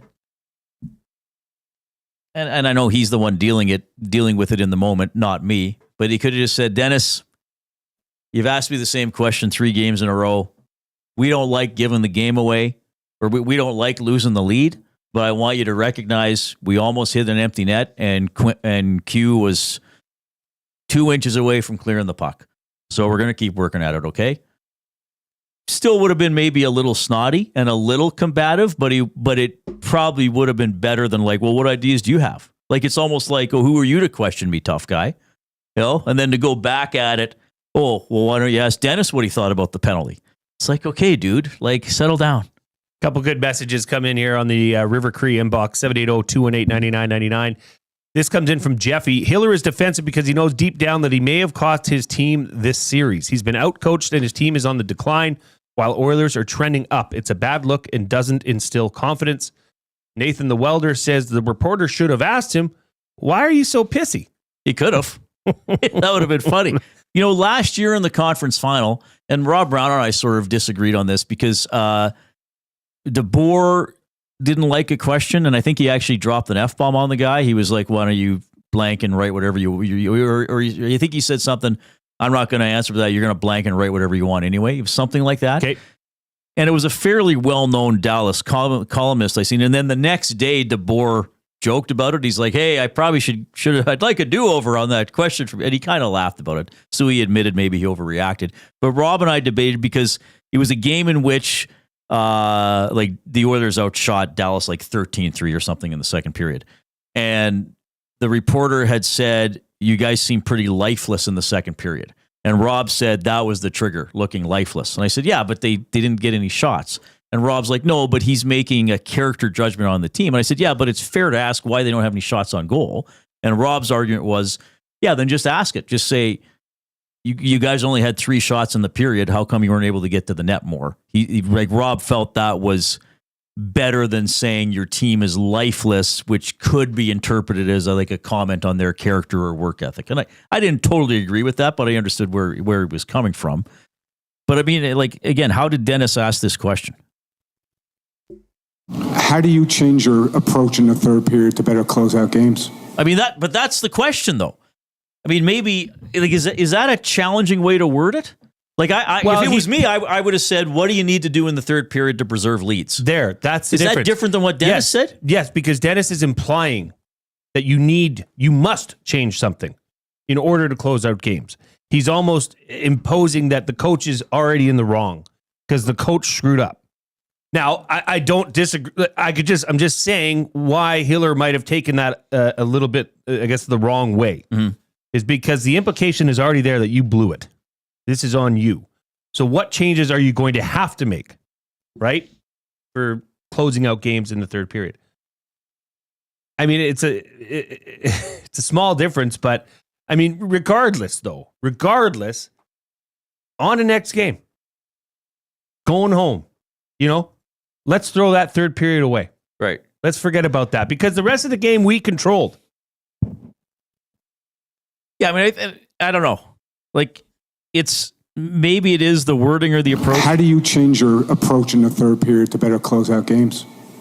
I mean, sometimes what I will do is I will say, what, if anything, do you need to change in the third period to preserve leads? That's probably how I would have asked the question. Now, he still might have been irritated. Like, and again, we've talked about this before, because, we've had some people say, oh, Reid, you don't ask tough questions. You give these guys a free pass. And my thing is, no, I'm trying to ask questions that'll get an answer. Yeah. So I can give it to the audience in an explanatory way. Because really, a reporter just getting mad at, or a player just getting mad at me doesn't do anybody any good in terms of how we want to do this show. So, what if anything do you need to do to preserve third period leads? And maybe he's going to say, well, Reid, you asked me that last game. Thanks, but we just have to execute better. Okay, then he's saying the approach is fine. We're just not executing, which is kind of what he said, but he got irritated at the question itself, which is what I find weird because that's one of the storylines of the series. To me, that would have been like Knoblock getting mad about being asked about being -5 on special teams after 2 games. You can't hide from that. Well, he was. I mean, he was asked a lot of hard questions, and he said, we've got to be better. He defended his goaltenders, right? Said, how can they be expected to make save after save when the puck is being turned over right in front of their net? Right.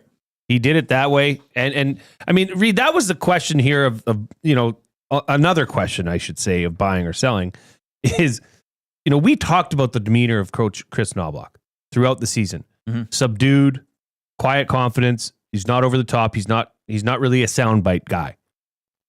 But, Coach Hiller is proving that he is. And what would you like as a fan? What do you prefer now that this has come out? And granted, it was at one of his worst moments, right? Coming off of a tough fought battle that they lost. This is fun, isn't it? It's great. Talking playoffs. We're breaking down every little word a coach says. It's incredible. We, of course, are coming to you from the Banquet Studio. Strike up some fun at the Banquet Bar. Bowling, drinks, and a great time with friends. Get real, play hard at the Banquet. Every Monday, that's today. Bowl for just $2 all day at the Banquet Bar. Walk in, grab your friends, and start your week with some fun. The Banquet Studio. All right, we're late into the update here, Coop. Thanks for hanging tight. Fired Up still coming up. We'll talk about some of the games tonight in the National. Well, there's only a couple. We'll touch on some other series as well. Great day to be with you. Here comes the Coop.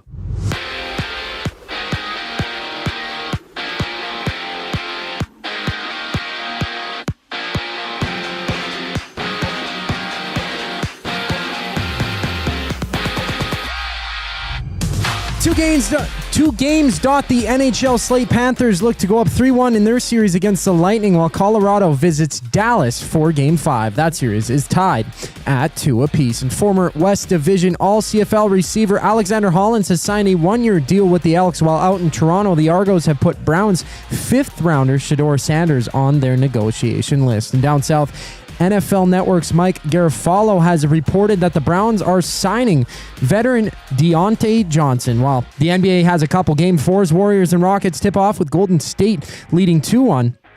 And the night opens with the Heat looking to avoid the sweep from the Cavaliers. For the Bucks, Damian Lillard is out for the remainder of the postseason due to a torn left Achilles. He suffered the injury yesterday against the Pacers in Game 4. In baseball, there's 3 games underway. The Mets are rolling the Nationals 15-4, while the Twins are up 4-0 on the Guardians in the second, and the Yankees and Orioles are just underway. This sports update is brought to you by Windsor Plywood Leduc, locally owned and operated, serving Leduc and surrounding area since '93. They have doors, flooring, baseboards, and of course, they got plywood. Go see the knowledgeable staff today at Windsor Plywood Leduc. The boys get fired up on the return from the break. I'm Zachary Kubish, and you're up to date.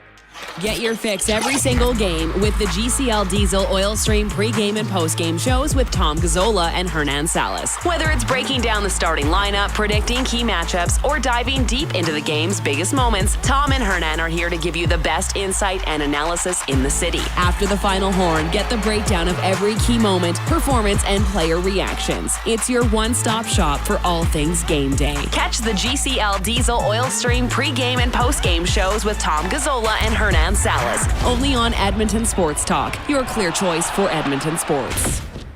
You've always known GCL Diesel as the experts in diesel fuel systems, but did you know that GCL is also your source for turbochargers and turbo repair? As a turbo supplier for Garrett, Borg Warner, and Wholesat, GCL can provide genuine original equipment turbos at wholesale prices. Whether it's diesel, gas, natural gas, or performance, we can provide you with the turbo or custom repair you require. Turbo questions? We've got turbo answers. Visit us in the West End or online at gcldiesel.com. GCL Diesel, turbochargers, understood. Downsizing, upsizing, or staging your home to sell? Sentinel Storage is Edmonton's team for affordable storage solutions. Try 4 weeks free. Details at sentinelstorage.ca. Sentinel Storage, proud partner of the Edmonton Oilers. Since 1952, William Huff has been the heartbeat of Edmonton's advertising world. From humble beginnings to a citywide powerhouse, we've been the go-to for signage from print to design and installation. Partnering with Edmonton's top sports franchises and major events, we've helped shape the city's global reputation. Our secret? Unmatched customer service, decades of experience, and a passion for excellence we call the William Huff Advantage. Visit us online at williamhuff.com.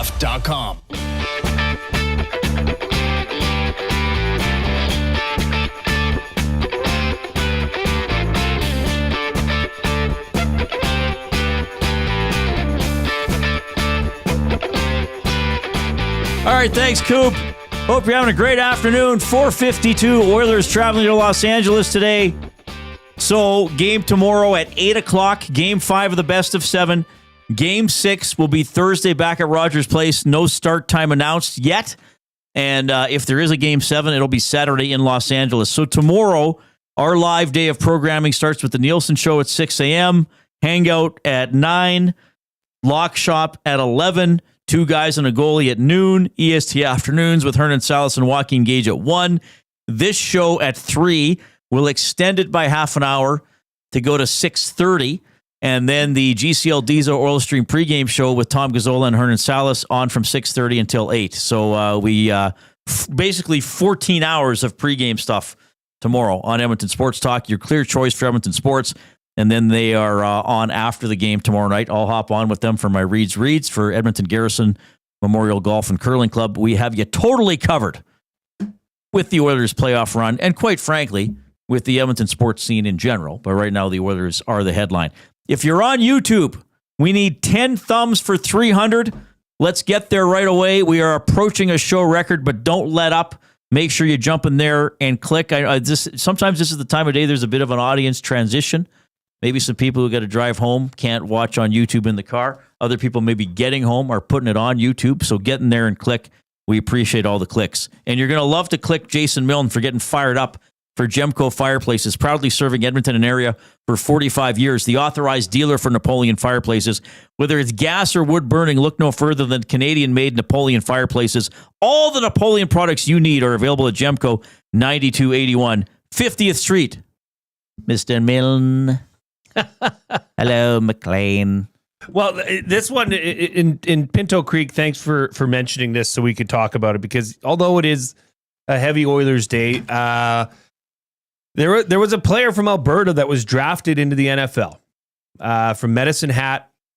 I'm probably butchering, but Ilik Ayumanor, nice. He's a wide receiver from Stanford, was taken by the Tennessee Titans. So that's a pretty big deal for football in Alberta. So congrats to him. Well done. But my fired up is for Oilers fans because of what you're seeing happen with this LA Kings team. The LA Kings were in control of that game. You know, we talked about this earlier, but yes, the Oilers were playing better team defense. Right. But the bounces were, 2 goals. The Fogle goal was kind of a weird play. The Fiala goal was a turnover by Bouchard that turned into a weird play that probably could have been stopped. But both of them ended up in the back of the net. All right. They were in control. It was 3-1 after the second. And the Oilers, halfway through the game, Reid, had 9 shots on net. Yeah. It registered 9 shots on net. This was not trending up. What does the LA Kings do? They completely go away from what was working for them. They completely go away from pressuring the Oilers, maintaining that pressure on the Oilers as they're trying to enter the zone. They fell back.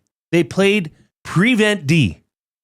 And anybody that's playing prevent D, it can easily fail for you. Right. Because you're allowing the Oilers now essentially to gain entry into the zone. Yes, they were still forcing them outside, and it was starting to look like, how many one and dones did Connor McDavid have where he'd peel back and fly through and get squeezed to the outside? They'd take the puck off of him and get it out of the zone, right? But then they cracked that shell. And it started with a simple play from Draisaitl, putting the puck towards the net. Bouchard turns and slaps at it, goes off down. But you have to be in those positions. And the Kings were allowing them access. They were almost essentially handing them the keys to the kingdom and see if they can get in the door. And they did in a big way. And it ended up costing them. So I'm just fired up for why this Kings team chose to play a completely different game in the third period than they had in the first and second. And I'm fired up because it truthfully benefited the Oilers, may have saved that series. And now you have to, we've been piling on Coach Hiller here, but I'm going to continue. Look, Reid, we just talked about Dennis Bernstein asking him that question after the game last night. Yeah. And do you think there's a bit of nastiness still with Jim Hiller towards that question, because he probably realizes now that challenge he made on Friday night on the Evander Kane goal was utterly useless? They took a timeout to review it more. Right. Now, I understand he's got people in his ear saying that he should challenge that, and it's not solely on him, but he's the guy that essentially, he's the deciding factor. Yeah. That goal should not have been challenged. That was a terrible challenge, which ultimately led to Bouchard going down the seam and scoring on that power play right after that. So I'm fired up because LA Kings and their coach, Jim Hiller, are doing a great job of leveling out the playing field in this series. Again, we'll see how it goes. I really thought the Kings played great through 40 minutes. They did. And I realize when you have a 2-goal lead, you're going to focus on defending, but they really didn't try to attack at all. And it eventually cost them. It was close to not costing them. Hiller's going to say we missed a shot at an empty net. Byfield didn't get the puck out. But as I've been saying, this is the playoffs. They're close. Late game execution, they were on the right side of those plays. And quite frankly, let's face it, they got a bounce on the Deneau floater in game 1. Well, the Oilers got a bounce on the Bouchard shot off Doughty's leg in game 4. Now, maybe they were already getting tired in game 4, Jay. I mean, maybe that's what we should be saying. Well, it's one thing they were tired in overtime. Maybe they were already tired in the third period from having such a short bench. If you look at, and say what you want about this, okay? If you looked at shots on net, attempts that were blocked, and missed shots from last night's game, if you total all those up for LA, it was 74. The total shot attempts. Total of all shots, right? Missed, blocked, everything, was 74. You know what it was for Edmonton? 102. 113. Yeah. That's quite a difference, because they were eating a lot of pucks, the LA Kings. How many shots did they block? I got it right. It'll be on the sheet, that sheet there.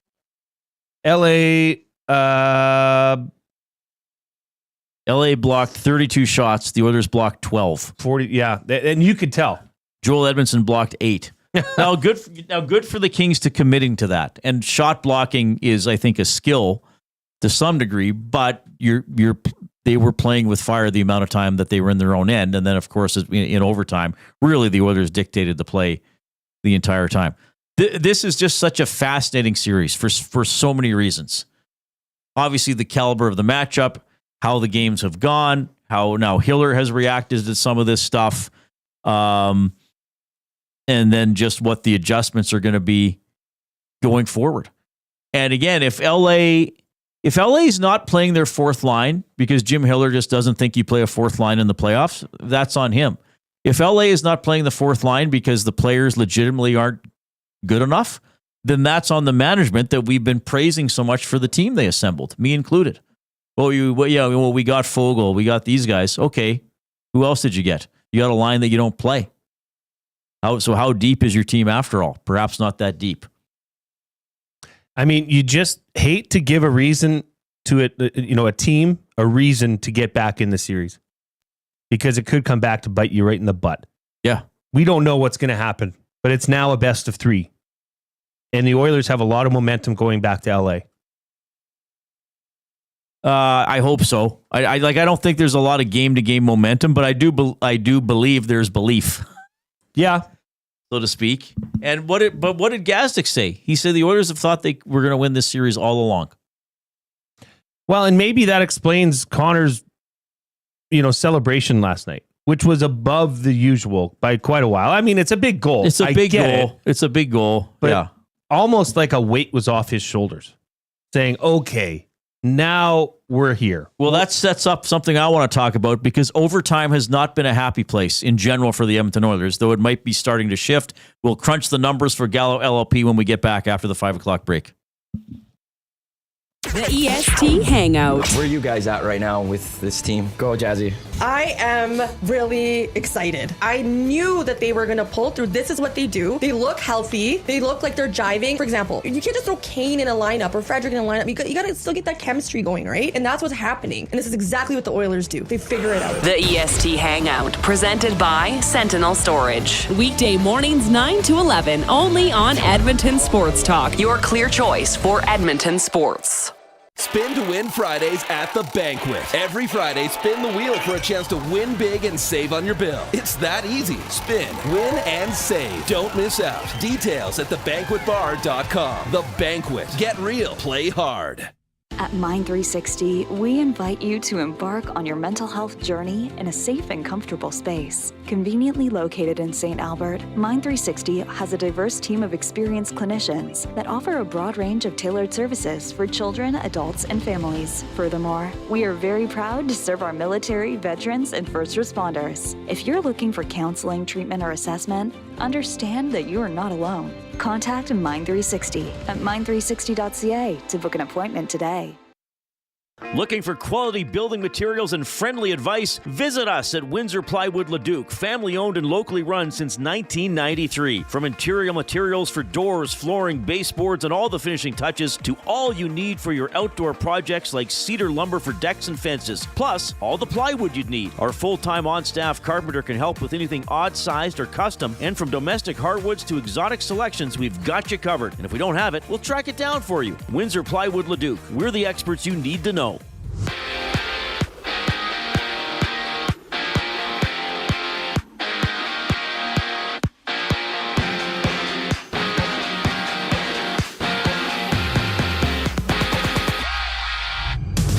2 games in the NHL tonight with things kicking off in Florida. The Panthers Lightning get underway in just a moment in Game 4. Tampa trailing 2-0 before Dallas and Colorado duke it out in Game 5. That series tied at 2 apiece. And former Lion and 2023 West Division CFL All-Star Alexander Hollins has signed a 1-year deal with the Elks, and according to Mike Garofalo from the NFL Network, Cleveland is signing veteran Deontay Johnson. On the court, Miami hopes to avoid the sweep from Cleveland, while the Rockets look to tie their series with the Warriors at 2. Golden State's Jimmy Butler expected to make his return. Meanwhile, Damian Lillard has suffered a left Achilles tear and is out for the remainder of the playoffs for the Bucks. Right now in baseball, the Mets are rolling the Nationals 19-5 in the 9th.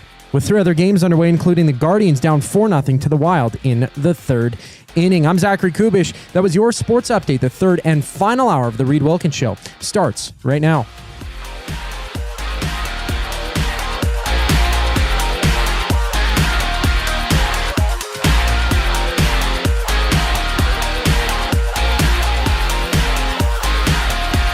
Must you click? Click.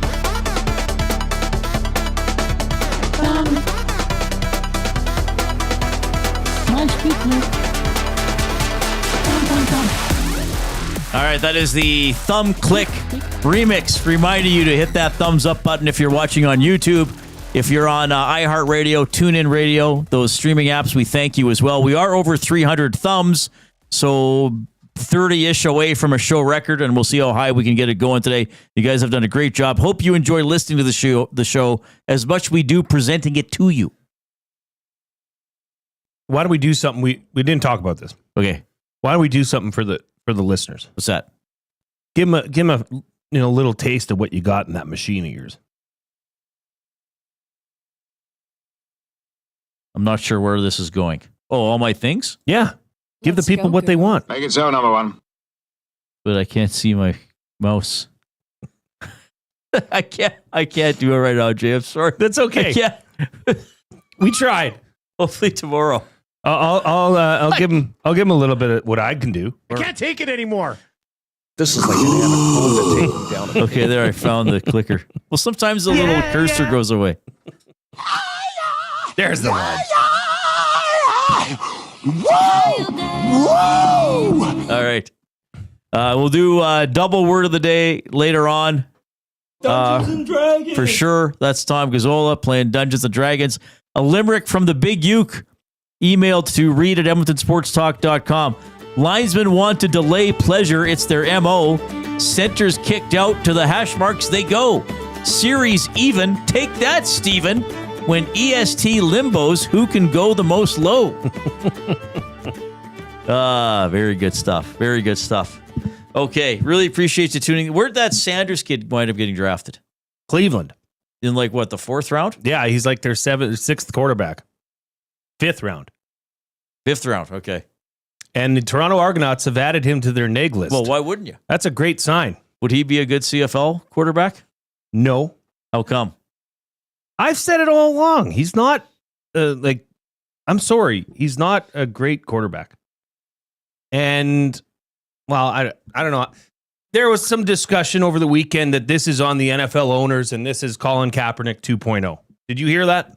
How is he Colin Kaepernick 2.0? I don't know. They're saying that they were, punishing Shedeur Sanders for who he is or what color of skin he has, something to do with that effect. To which I don't understand that. I don't understand that narrative. I mean, if you look at the number 1 overall draft pick, it was Cam Ward. Well, so Friday night, Jim Matheson sits down next to me in the press box. Legend, Hockey Hall of Fame writer. Sure. And he says to me, "Oh, this Sanders kid still has been drafted." He was, yeah. And I said, "Jim, look, no offense, but why, as Game 3 of the Oilers and Kings is about to start, why should I care where Deion Sanders' kid is going to be drafted?" He's like, "Well, because you cover sports, you got to know what's going on in the world." I said, "But he's not a 1st-round pick. So it's just all about how bad he's failing? I'd sooner celebrate the guy that went 1st overall, and Warren Moon gave him permission to wear his number." Did you see that? Yes. I was shocked. Like, I kind of felt bad for this Sanders kid. Because it's basically you don't want your and life then to unfold in front of the everyone. son of the team that drafted him, or no, another team leaked his phone number. Well, there's been a lot of talk about his draft meetings that he had, and essentially, in some cases, just brushed off. Didn't go to. Was arrogant. There was a report that he accepted a phone call during the meeting and took it. Right, like people, is your insurance company calling you during the show? Actually, they're not calling you; they're calling Terry. They're calling Terry. Thoughts and prayers, Terry. So yeah, it just that was a story. I mean, it had to have been a story because he was falling, and then you got the Mel Kipers of the world that were trying to pump him up. But it's also been reported that Mel Kiper's been open to payoffs in the past. Oh my goodness! So take that with a grain of salt. Look, it is what it is. I mean, if you want to prove everybody wrong, that everybody was wrong, you have an opportunity. It's called mini camps, it's called OTAs, and it's called training camp. Right. If you can elevate yourself to be a starting quarterback in the NFL, you will have the biggest stage and opportunity to wag your fingers in everybody's face and say, "You passed on me?" No. A la Tom Brady, you passed on me? That's how you do it. That's how you get your retribution. So I told you I do that daily game tightrope. Yeah. Like when I get up in the morning, well, usually when I get up, often at some point in the morning, I have a little routine. I do connections. I do the mini crossword. I do Quirtle, classic, and sequence, and I'll do tightrope, which is 9 trivia questions. You do all of this every morning? Yes. Or sometimes in the evening if I'm busy in the morning. How many words are there in a mini crossword before we get to your... Oh, usually like 10 to 12. It's like a little... I think today I did it in 50 seconds. Like really? It's to see how fast you can do it. What were some of the clues? What was there today? I mean, I can't even remember 10, today. 10 or 12 words in 50 seconds. One of exceptional. them was like something a chef prepares, and it was dish. Okay. So they're shorter words. Does it start with any letters pre-filled? Yes. No, it's all blank. It's all blank. Yes. That is impressive. I want you to do that Usually live on air. it takes me probably between a minute 30 and 2 minutes. Even that is impressive. Like, that's good. But it's a mini crossword. Right. It's small. But are there tough words? They're you can figure them all out.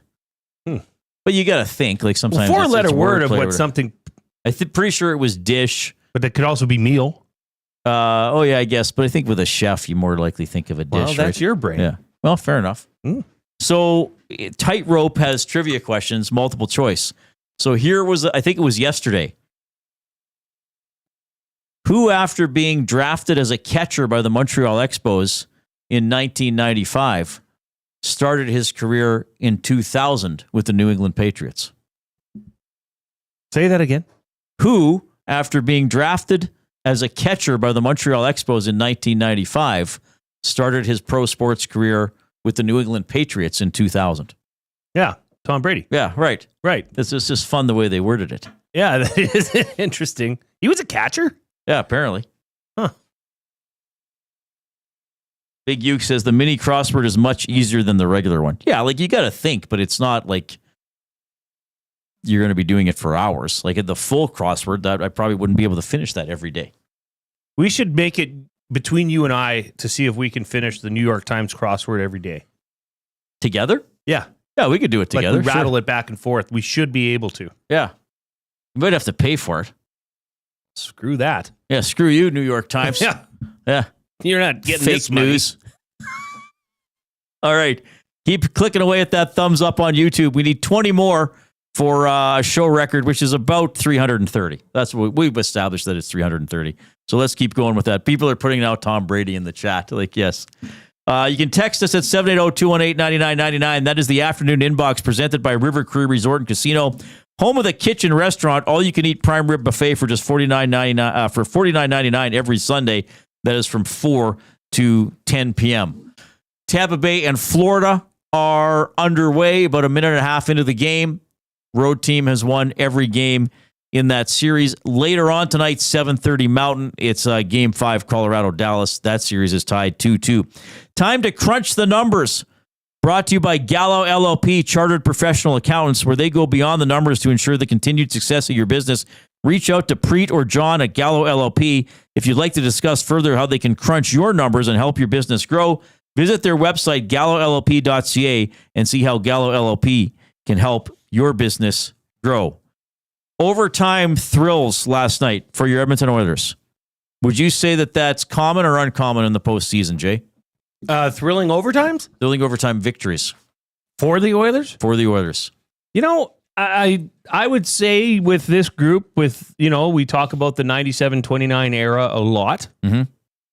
I would have said it was. Now, I know where you're going, but I would have been hook, line, and sinker that, yes, this team gets it done in overtime. They do not. So since 2017, so including those playoffs, this version of the Edmonton Oilers, if we want to call it the McDavid Draisaitl era, 6-11 in playoff overtime.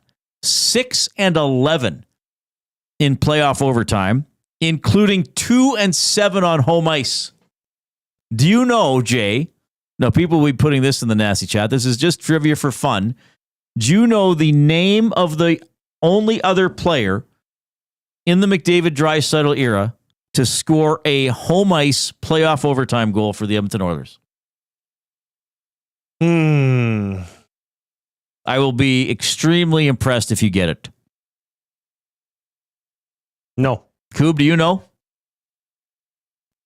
It's some random player. It sure is. Obviously. It sure is. Okay, let's troubleshoot here, Coob. Okay, yeah, you guys try to figure this out It's going to be together. a defenseman who didn't score a goal for a very long time. I believe it was in the Calgary Flames series for some reason. I don't know why. I want to say it was Chris Russell.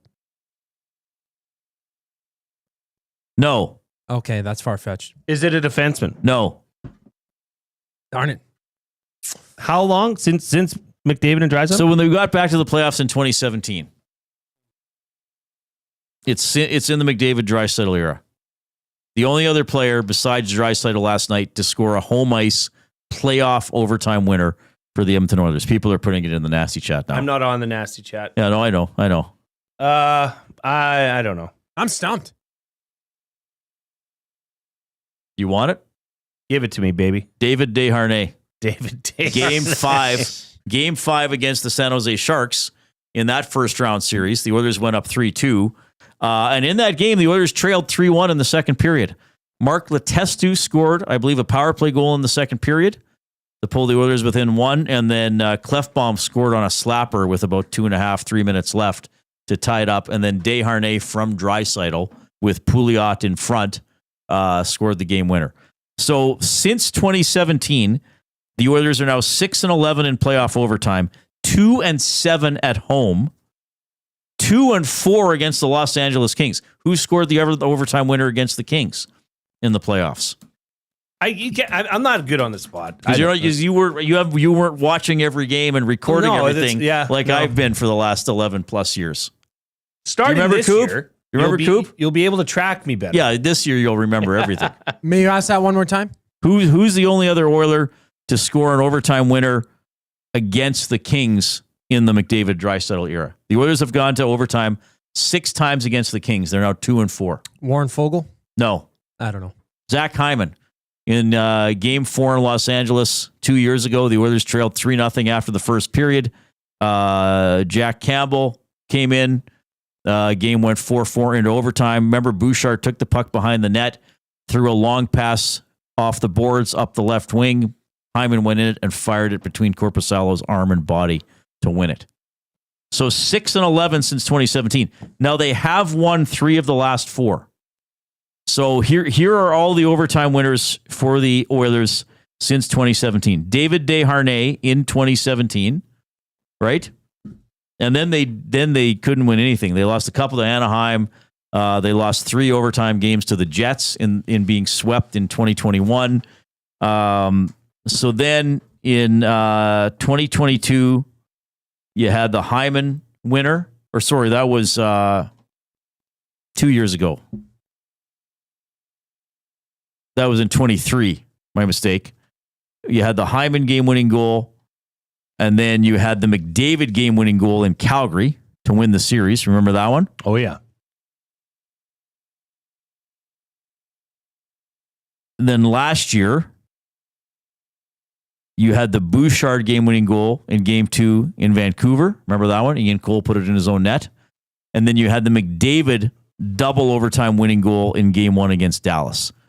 So now the Oilers have actually won 4 of their last 5 playoff overtime games. The turn has wormed. That's what we could have said if Perry scored. I was going to put that out on the chat last night. Who you think was going to score? Maddie and I made picks. Did you? In the press box, yes. I was going to take... I took McDavid hadn't shot... I took know, McDavid. but McDavid hadn't shot a lot. I think he registered his 3rd shot of the game in overtime. Right. Wasn't it... didn't Leon Draisaitl score a game winner in the Calgary series? Where... Not in overtime. Connor McDavid passed it to his backhand, and, he did that backhand to forehand quick wrister. I don't remember. Kane had a hat trick in that series. Nugent Hopkins had a game winner relatively late in the 3rd period of one of the games. Remember that game when Mike Smith let in that shot from the far blue line? The Oilers had been up 3-0 in that game. Nude scored in the first minute when Markstrom gave the puck away, and then Nude scored the game winner in the 3rd when he hacked in a rebound.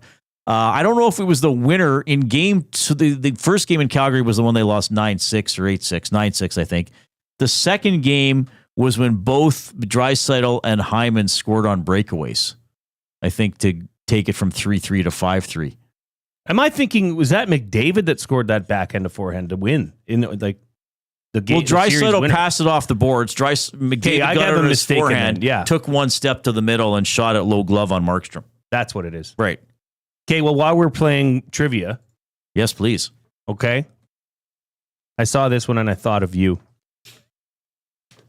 What does Evan Bouchard have in common with Rob Blake, Al Iafrate, and Dennis Potvin? The only defensemen to have 2 2-goal games back-to-back, I believe, in the playoffs. Or is it in a series? Well done. Well, because Tom used that last night on the show. Oh, okay. All right. Well, you didn't preface it with that, did you? Well, you asked me. You didn't ask me how I knew or for how long I'd known. Blue liners with consecutive multi-goal playoff games. Right. That's pretty good company. And he was trying to get, I believe the last playoff hat trick for the Oilers was Bergeron in 2006, was it not? Pretty sure that's correct. That's pretty good company, though. I mean, you can say, and we haven't really gone to Bouchard all that much today, but I must credit you. You've been on this case accurately all year. What's that? Evan Bouchard is exactly who you think he is, and that's his strength and his weakness. You just want him to make Bouchard is bad, Bouchard is rad. Yes, that's true. By Bronco Nick, that summarizes, in 2 sentences, Evan Bouchard. He'll make you want to pull his hair out, and then you'll be screaming his name in exuberance later. Well, here's what frustrates me. It's not that he gives the puck away. I mean, you want him to give the puck away as seldom as possible. It's how he reacts when he gives the puck away. So 2nd period, he tries the drag move to the middle. Is it a risky play? Yes. Is he one of the few defensemen in the league you can rely on to make that play? Yes. He gets checked. Okay? LA gets the puck. If you're Bouchard, as soon as you lose that puck, you turn around and skate backwards as fast as you can. Yeah. Because you don't know what situation Nurse is going to be in, if he's going to be able to get to it or he's going to fall back. So you just turn around and skate backwards as fast as you can. Instead, Bouchard delays, then skates back casually, and then when he realizes, Fiala's behind me, then he kind of starts skating. And then Nurse gets back quicker than Bouchard, and then Bouchard stops skating. So Nurse, who was further away from the play, had more of a chance to actually break up that breakaway attempt from Fiala. And that's the frustrating thing from Bouchard. Whether you want to call it intensity, urgency, awareness, it's all of those things. Just go hard. Just go hard. You're the last guy back. You better get back. If he loses that puck and just turns around and skates directly backwards to his own net, who knows? Maybe LA scores, but it probably would have been more difficult. And yes, Fiala made a great play, knocking the puck out of the air, and I think Laferriere flipped it. You have to have the gumption to make that flip pass. But if Bouchard just turns around and skates as hard as he can back through the neutral zone, the Oilers got a guy back, right? And then maybe Nurse can make a different play. that maybe intercepts that pass or pressures it coming to him. What do you think about this? Our boss is in the chat. He says, thumbs, thumbs, thumbs. Thanks, Dusty. We appreciate the support. I think this would be a good time just to, really, really honor our listeners and say, hey, if you haven't, we're going to give you reason to. After this break, do you want to come back with the playoff song? Or some of the playoff song? Yeah, we can do that. Let's do it. Jeff in YYZ with a limerick to read at EdmontonSportsTalk.com. Almost a score undesired. From behind, the Oil were mired. With mere seconds to play, it was Bouch bombs away, and in OT, Dry's goal, it was wired. Pretty good from Jeff and YYZ. We love getting the limericks. So crunching the numbers for Gallo LLP, the Oilers now 6-11 in playoff overtime in the McDavid Draisaitl era. All time in playoff overtime, they're now on the happy side of it, 30-29. In the National Hockey League at home, actually a little bit below 500, 15-17. There's a bunch of stats to take to the dinner table. We are going to, what are we going to do? We're going to wing it. Yeah, well, we sort of got things to talk about. Yeah, a few. Maybe Dusty will post a limerick in the nasty chat or just tell us that he loves us. Who knows? Here comes the Coop.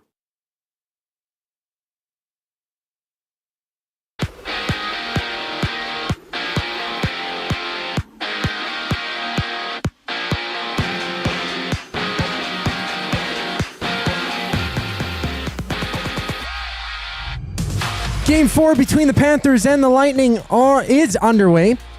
That one scoreless just about 8 minutes into the first period. Florida leading 2-1 in the series. Elsewhere, the Stars and Avs face off at that one tied at 2 apiece entering Game 5. There's 2 games in the association. Houston trails Golden State 2-1 entering Game 4. Warriors superstar Jimmy Butler is expected to return to action after missing Game 3, while the Cavs look to sweep the Heat up 3-0 in the series. And 4, Milwaukee, Damian Lillard has been ruled out for the remainder of the postseason with a torn left Achilles tendon, which he suffered yesterday in the first quarter in Game 4 against the Pacers. And the Elks have signed former West Division All-CFL receiver Alexander Hollins for next season, with the 28-year-old spending the last 3 years in BC. Down south, NFL Network's Mike Garafolo has reported that the Browns are signing veteran Deontay Johnson. Baseball has 3 games live. Cards hold the Reds 1-0 in the third. Also in the third, the Yankees trail 1-0 to the Orioles, while in the 5th inning, the Twins have a 4-run lead on the Guardians. This sports update is brought to you by Find Edmonton. Find takes your unused furniture and home goods to help those moving out of homelessness. Get donations picked up or drop them off free of charge. Visit findedmonton.com or call them at 780-988-1717. The Reid Wilkins Show rolls on after a brief intermission. I'm Zachary Kubish, and you're up to date. The Nielsen Show with Lieutenant Eric. Let's bring in Darren Dreger. The harsh reality is if it comes down to their best versus Edmonton's best, Edmonton's going to win the series. And you don't expect Evan Bouchard to do what he did in that third period, night in and night out. Edmonton now is a taste. And we saw what they can do with that through their march to the Stanley Cup final last year. The Nielsen Show with Lieutenant Eric, presented by Southport Chevrolet. Weekday mornings 6 to 9, only on Edmonton Sports Talk, your clear choice for Edmonton sports. Strike up some fun at the Banquet Bar. Bowling, drinks, and a great time with friends, where the good times roll. Whether you're here to bowl or just hang out, the Banquet Bar is your go-to spot. Get real, play hard at the Banquet. Hey Edmonton, ready to take advantage of lower rates and better pricing? South Fort Chevrolet in Fort Saskatchewan has you covered. From rugged trucks to sleek SUVs. And with over 40 years in business, you can trust that you're getting the best deal on your new ride. As the proud title sponsor of the Nielsen Show, EST listeners can drive a little to save a lot with South Fort Chevrolet's transparent pricing and down-to-earth sales team. Visit us today in Fort Saskatchewan or online at southfortchev.com. Your home for great performances is the River Cree Resort and Casino. My mother used to let us not lock the doors. She's like, if you're locking the doors inside of the house, it means you're doing something you shouldn't be doing. Yeah, that's why we lock the doors. Host of the Bad Friends and Whiskey Ginger podcast, don't miss Andrew Santino, Freeze Peach, live at the River Cree May 22nd. Michael, what are you doing? We have locks on the outside of the house to keep criminals from coming inside. There's no criminals inside of this house. Yes, there are, Karen. Get your tickets at rivercreeresort.com. Excitement, bet on it.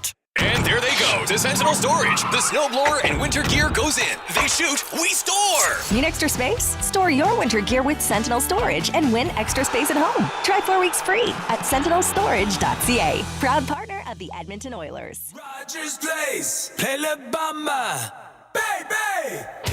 Play La Bamba, baby.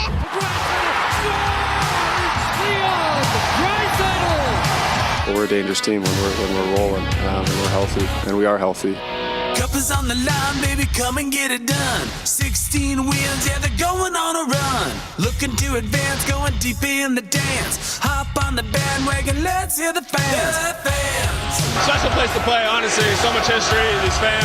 It's great to hear their sport. Wrestling in the dazzling every single night. Gloves coming up, baby, gonna be a fight. 6 games, 5 games, how about a sweep? Ticket prices, yeah, they're gonna be steep. Yeah, yeah. Yeah.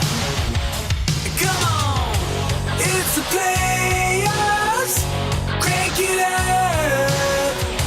It's the playoffs. Take the cup. Let's go win the Stanley. Gotta get the cup. Let's go win the Stanley. Come on, lift it up. Let's go. All right. Win the Stanley. A little bit of the playoff song put together by Dustin Nielsen and company, do we say? Sure. Yeah. To the tune of Pour Some Sugar on Me. Atoll? Right. So first of all, that's to the tune of Pour Some Sugar on Me by Def Leppard, in case somebody doesn't know that classic track. Yesterday, Jay Onright texted me an article. Oh, I got to find it here. Written by, I got to go to the website. Sorry, guys. I should have had this ready. Pitchfork. Pitchfork did a review of Hysteria. Every Sunday, Pitchfork takes an in-depth look at a significant album from the past, and any record not in our archives is eligible. Today, we look back at the unlikely multi-platinum smash that perfected pop metal and brought the genre to its logical endpoint. So probably reviewed by somebody who wasn't born in 1987. Why do you assume that? They gave it an 8.7 out of 10. That's a fair score. And we're pretty praiseworthy of the album, and gave a lot of the story of everything surrounding it and how it was put together, and you know, Rick Allen losing his arm and having other producers before Mutt Lange came on board. And Mutt Lange was in a car accident while they were putting this together as well. It's really interesting reading these types of things. I mean, how old is the album now? 38 years? It's going to be 40 in 1987. And this has been my favorite album forever. Would you agree that this was now you're a little younger than me, right? So you weren't as immersed in the 80s rock as I was, but certainly you know about it and know the hits. Mm-hmm. And it's not as if the 80s ended and 80s rock ended.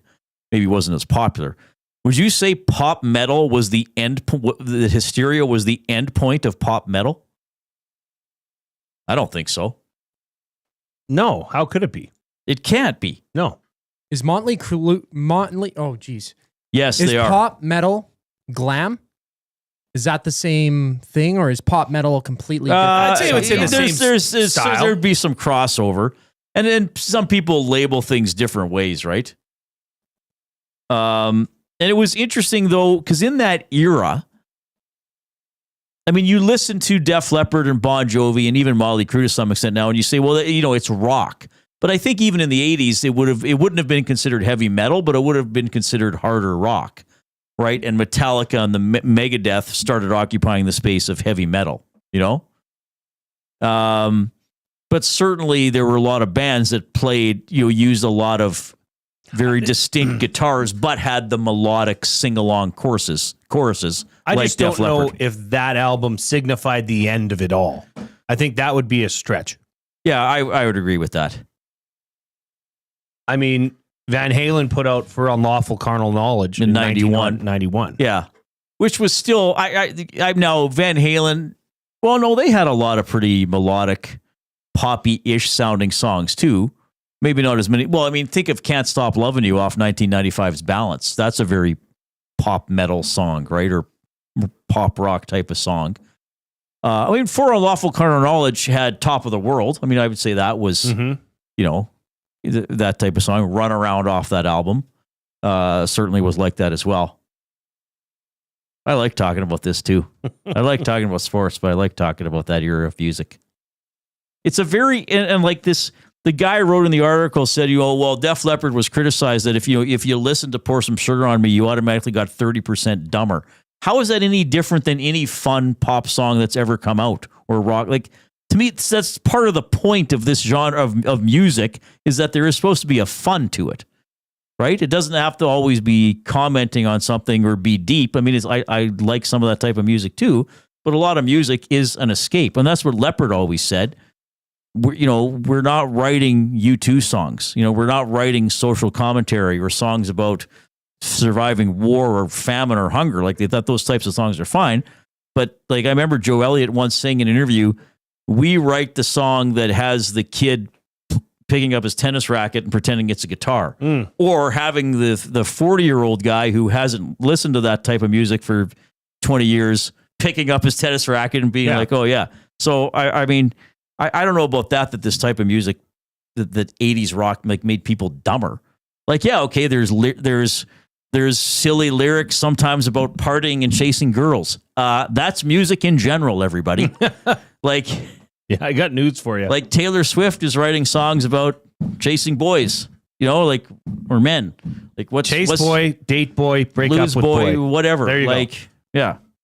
That's the sequence. That's it. Yeah. But that's been that way for a long time. And a lot of them still are. You just can't understand the lyrics. I guess, yeah. Anyway, we'll have to rank our, that's another summer project, I think. Well, I could do my top 10 albums and top 10 songs of all time for sure. Yeah. Easy. Oh, I would love to do that. Of any genre. But I mean, yours would probably come mostly from the same. I think I have some that might surprise people. Really? Yeah. There's a lot of music out there, though. That's the beauty of music. Find what you like. Find what you like. But a lot of music. Let's face it, Jay. Pick any genre of music. A lot of the songs are about romance, sex, and having a good time.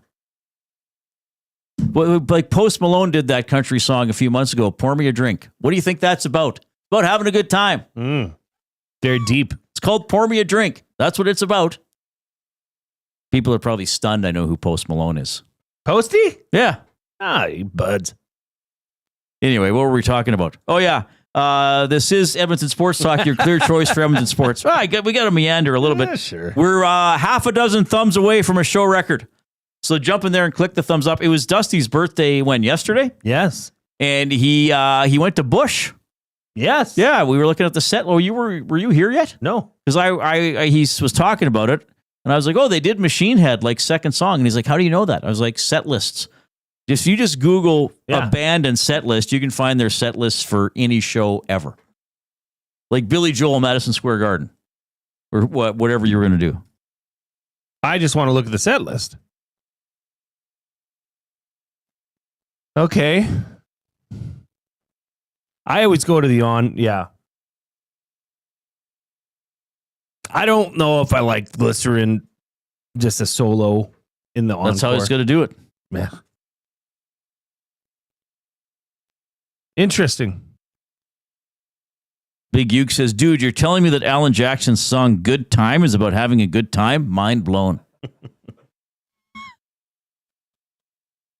I want to have fun. It's time for a good time. Oh, I don't even know that one. Alan Jackson is good. I couldn't name a single Alan Jackson song except for that one. Yeah, like my country knowledge is almost nil. Well, you've played me some of those ones. Yeah. The one was quite filthy, actually. Was it? Yeah, you call me the one where the guy's like... Oh, that was Wheeler Walker Jr. Yeah, he's quite a filthy man. He's like, boy, they wanted to ban Motley Crue back in the day. What about Wheeler Walker Jr.? You could certainly name another Alan Jackson song. No, I couldn't. Yes. Well, way down yonder on the... Chattahoochee. Yay! But I wouldn't know that was him. It was hotter than a hoochie. I thought that was Travis Tritt or Garth Brooks. No, that's Alan Jackson. Or Brooks and Dunn. Well, Brooks and Dunn did Boot, Scoot, and Boogie, right? Yeah. I know that. That's the only Brooks and Dunn song. Red Dirt Road? One of them did a duet with Reba McEntire, or both of them did. Not a Reba, or a trio. I don't know about that. I'm not big into country music for whatever reason. Yeah. Well, I have my reasons, but I won't share them. Well, you just don't like the genre. What do you connect with? What do you listen to? What gets you into music when you're 8? Good times and having a drink. Yes, that's right. That's right. We're at 331 thumbs, an unofficial show record. Let's see how high we can go by 5:55. Let's just keep clicking away because why not? Jay and I are coming to you from the Banquet Studio. Mondays at the Banquet. Bowl for just $2 all day. Grab your friends, have fun, and start your week right. Get real, play hard. The Banquet, you got a couple hours still to go vote as well at your local polling station. I know a couple people in the Nasty Chat have said, hey, I voted. Took me, 7 minutes, 10 minutes, so hopefully it doesn't take up too much of your day. So get out there and participate as well. Tampa Bay and Florida, scoreless, 3:36 left in the first period. Chris Knoblock answered some questions before the Oilers departed today. He commented on how the Oilers have been able to score more often later in games. We are trying to score goals the same in the first period as we are in the third period. So we just find ways to do that. And I think that's just more of the mentality of our persistence. I think ultimately the difference is we're showing a little more urgency later in games when we've needed it than we have at the beginning. So, we got to balance on playing, that playing with that urgency, but not making mistakes. And I think we've been a little maybe too cautious to start games, which have allowed us not to have that same offensive play as we have in the second half of games. Well, yeah, they're trying to score in all parts of the game. They've just been better at it as the game went on, and maybe they've worn down what LA has been doing and some of those things we've been talking about over the course of the afternoon. If you want to get in touch, please text us on the afternoon inbox, 780-218-9999, presented by River Cree Resort and Casino, featuring Italia Restaurant, home of the $6.99 brunch special from 11 a.m. to 4 p.m. on Sundays. All right, we got the final sports update from the Coupe. We'll keep you updated on the Panthers and the Lightning, and we have a double word of the day before we sign off.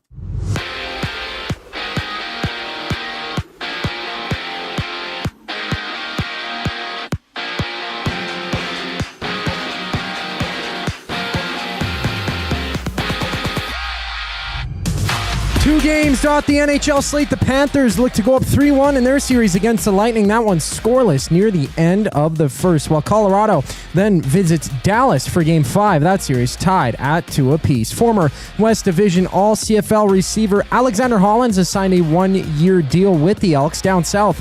NFL Network's Mike Garafolo has reported that the Browns are signing veteran Deontay Johnson. While the NBA has a couple Game 4s, the Heat look to avoid a sweep from the Cavaliers. Cleveland is up 5-3 early in the game before the Warriors and Rockets tip off, with Golden State leading 2-1 in the series. For the Bucks, Damian Lillard is out for the remainder of the season due to a torn left Achilles, suffering the injury against the Pacers in Game 4 yesterday. In baseball, there's 3 games live. The Orioles lead 4-0 on the Yankees in the third, while Cincinnati holds the Cards 2-1 in the bottom of the fourth. The final segment of the Reid Wilkins Show brings us back on the other side of the break. I'm Zachary Kubish, keeping you up to date. Get your fix every single game with the GCL Diesel Oil Stream pregame and postgame shows with Tom Gazzola and Hernan Salas. Whether it's breaking down the starting lineup, predicting key matchups, or diving deep into the game's biggest moments, Tom and Hernan are here to give you the best insight and analysis in the city. After the final horn, get the breakdown of every key moment, performance, and player reactions. It's your one-stop shop for all things game day. Catch the GCL Diesel Oil Stream pregame and postgame shows with Tom Gazzola and Hernan Salas, only on Edmonton Sports Talk, your clear choice for Edmonton sports. Looking for a winning strategy for your retirement? Contact me, Joaquin Gage at K4 Financial, where expertise meets dedication. I will always look for a careful approach to your retirement, ensuring your financial future is secure. From tailored strategies to clear, actionable advice, I'm here to guide you every step of the way. Don't leave your future to chance. Get in touch with me, Joaquin Gage, today at k4financial.ca or email joaquin.gage@k4financial.ca to start planning for a brighter future and a more secure retirement. Hi there. If you're like me, you like to picture yourself in luxury, even though there's absolutely no way you could afford it. And if you can, well, even better. Thankfully, I picture myself in something that is luxury, but still absolutely affordable, like the all-new Mazda CX-90 from Park Mazda. With the new luxury features like facial recognition settings and quilted detail Napa leather seating, I can pretend to be comfortable with all of my proper settings activated without even touching a button, thanks to Mitch Lewicki and the great staff at Park Mazda. I like to picture Mitch Lewicki as a ninja fighting off evil samurai. Park Mazda, your dealer for life in Sherwood Park off Y Road, parkmazda.ca. Your brand deserves more than just a whisper, it deserves a buzz. At the Hive Product Marketing, they specialize in promotional products that bring the buzz. From eye-catching giveaways to unforgettable keepsakes, they got the perfect products to make your brand stand out and get noticed. Visit the Hive Product Marketing and let them create the buzz your business deserves. The Hive Product Marketing, the official merch partner of Edmonton Sports Talk. Visit them online at thehiveproductmarketing.com.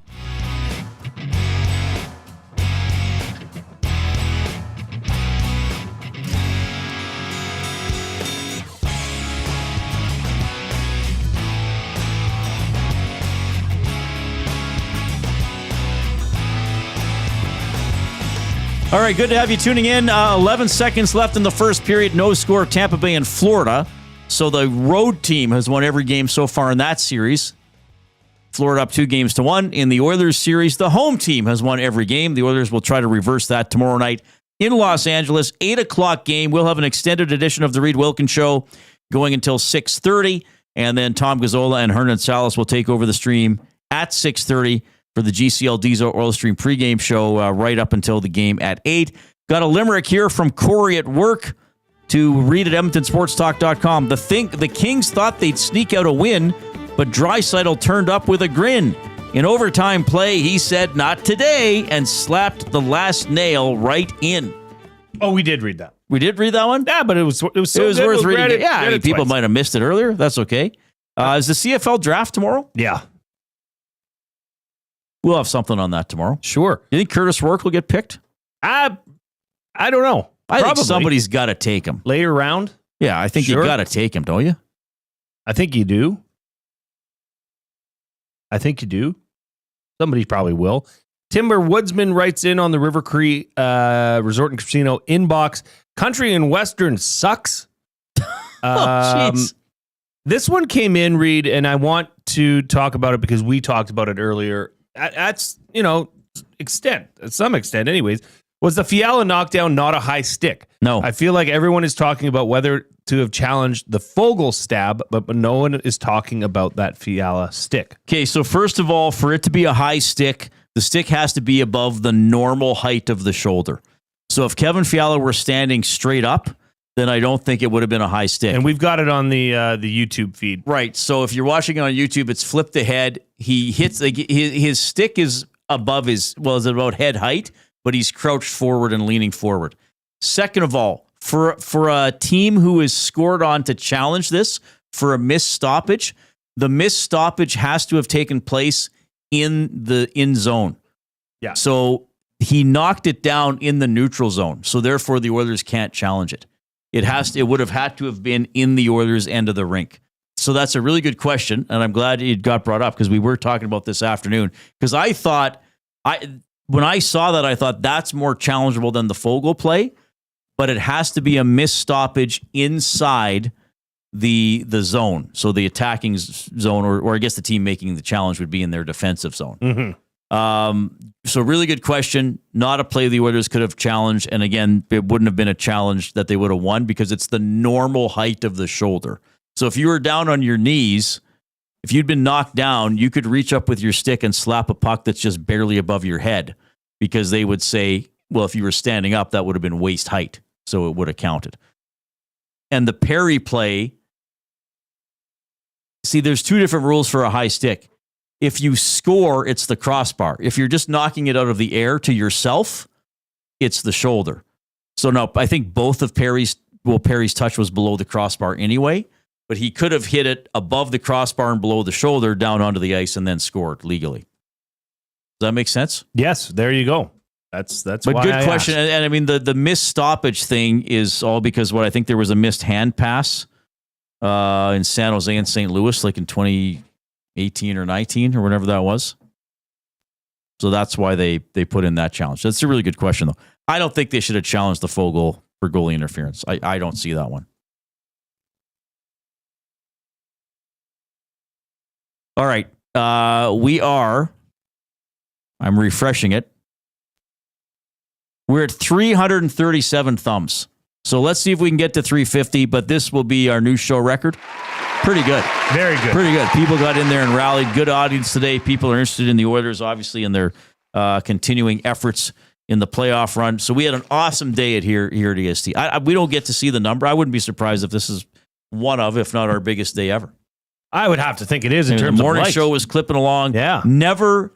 So since our show and Hernan and Gager's show got added in September, never has every show on EST received over 100 thumbs in a day.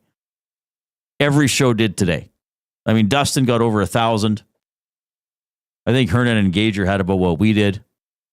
200 and some for sure. It was a big day. Big day. Lock Shop got there. Hangout got there. Obviously, Oil Stream got there. Incredible day. So thank you. And we're still building our audience, as we know. So keep clicking the thumbs up and spreading the word. This is a wonderful place to work. This is an absolutely wonderful place to work. Delightful. Yeah. And we had teen burgers. Somebody said to me yesterday, they said, man, Reid, like, it seems like you're having a good time there. I said, I am having a good time. And they said, this seems like you guys have a lot of fun. And I said, you know what? We do have a lot of fun, but here's the important thing to remember. Everybody is also working very hard. Like, nobody comes in and it's like, we're just going to have fun. I'm not really concerned about the product. Everybody's having fun, but what makes the fun even more fun, even funnerer, is that everybody's working together to put out the best product possible. But it's just such a great, positive, uplifting, energetic environment. You know, that if you're working, but like you're happy, you know? So it's not just as simple as saying it's fun. Like, you got to, like, I think you and I prep pretty hard for the show, but like the way we're doing it makes it feel as if it's just natural. Well put. Because it is. It's fun, natural. It's a positive environment. Let's go, girls. Thanks, Shania. Thanks. And you know what makes it the funnest is Samuel L. Jackson and the word of the day.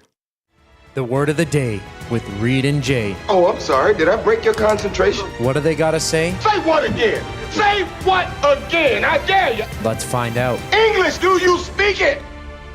Then you know what I'm saying. So we're coming off a week in which I spelled 8 of the 10 words correctly. Yeah, you were on fire last week.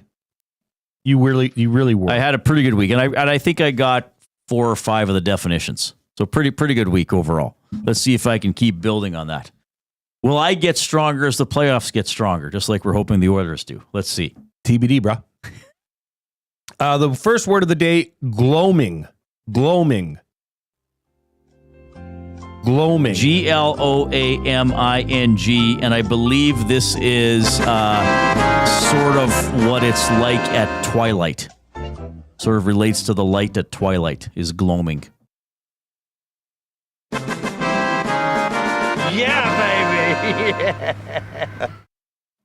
2 for 2 off the bat. I mean, I knew what that meant. That was impressive. Because if you say it's in the gloaming, it's kind of like in a twilight type of light, right? Like the farmer tilled his fields until the gloaming settled over the land. Thank you. Yeah.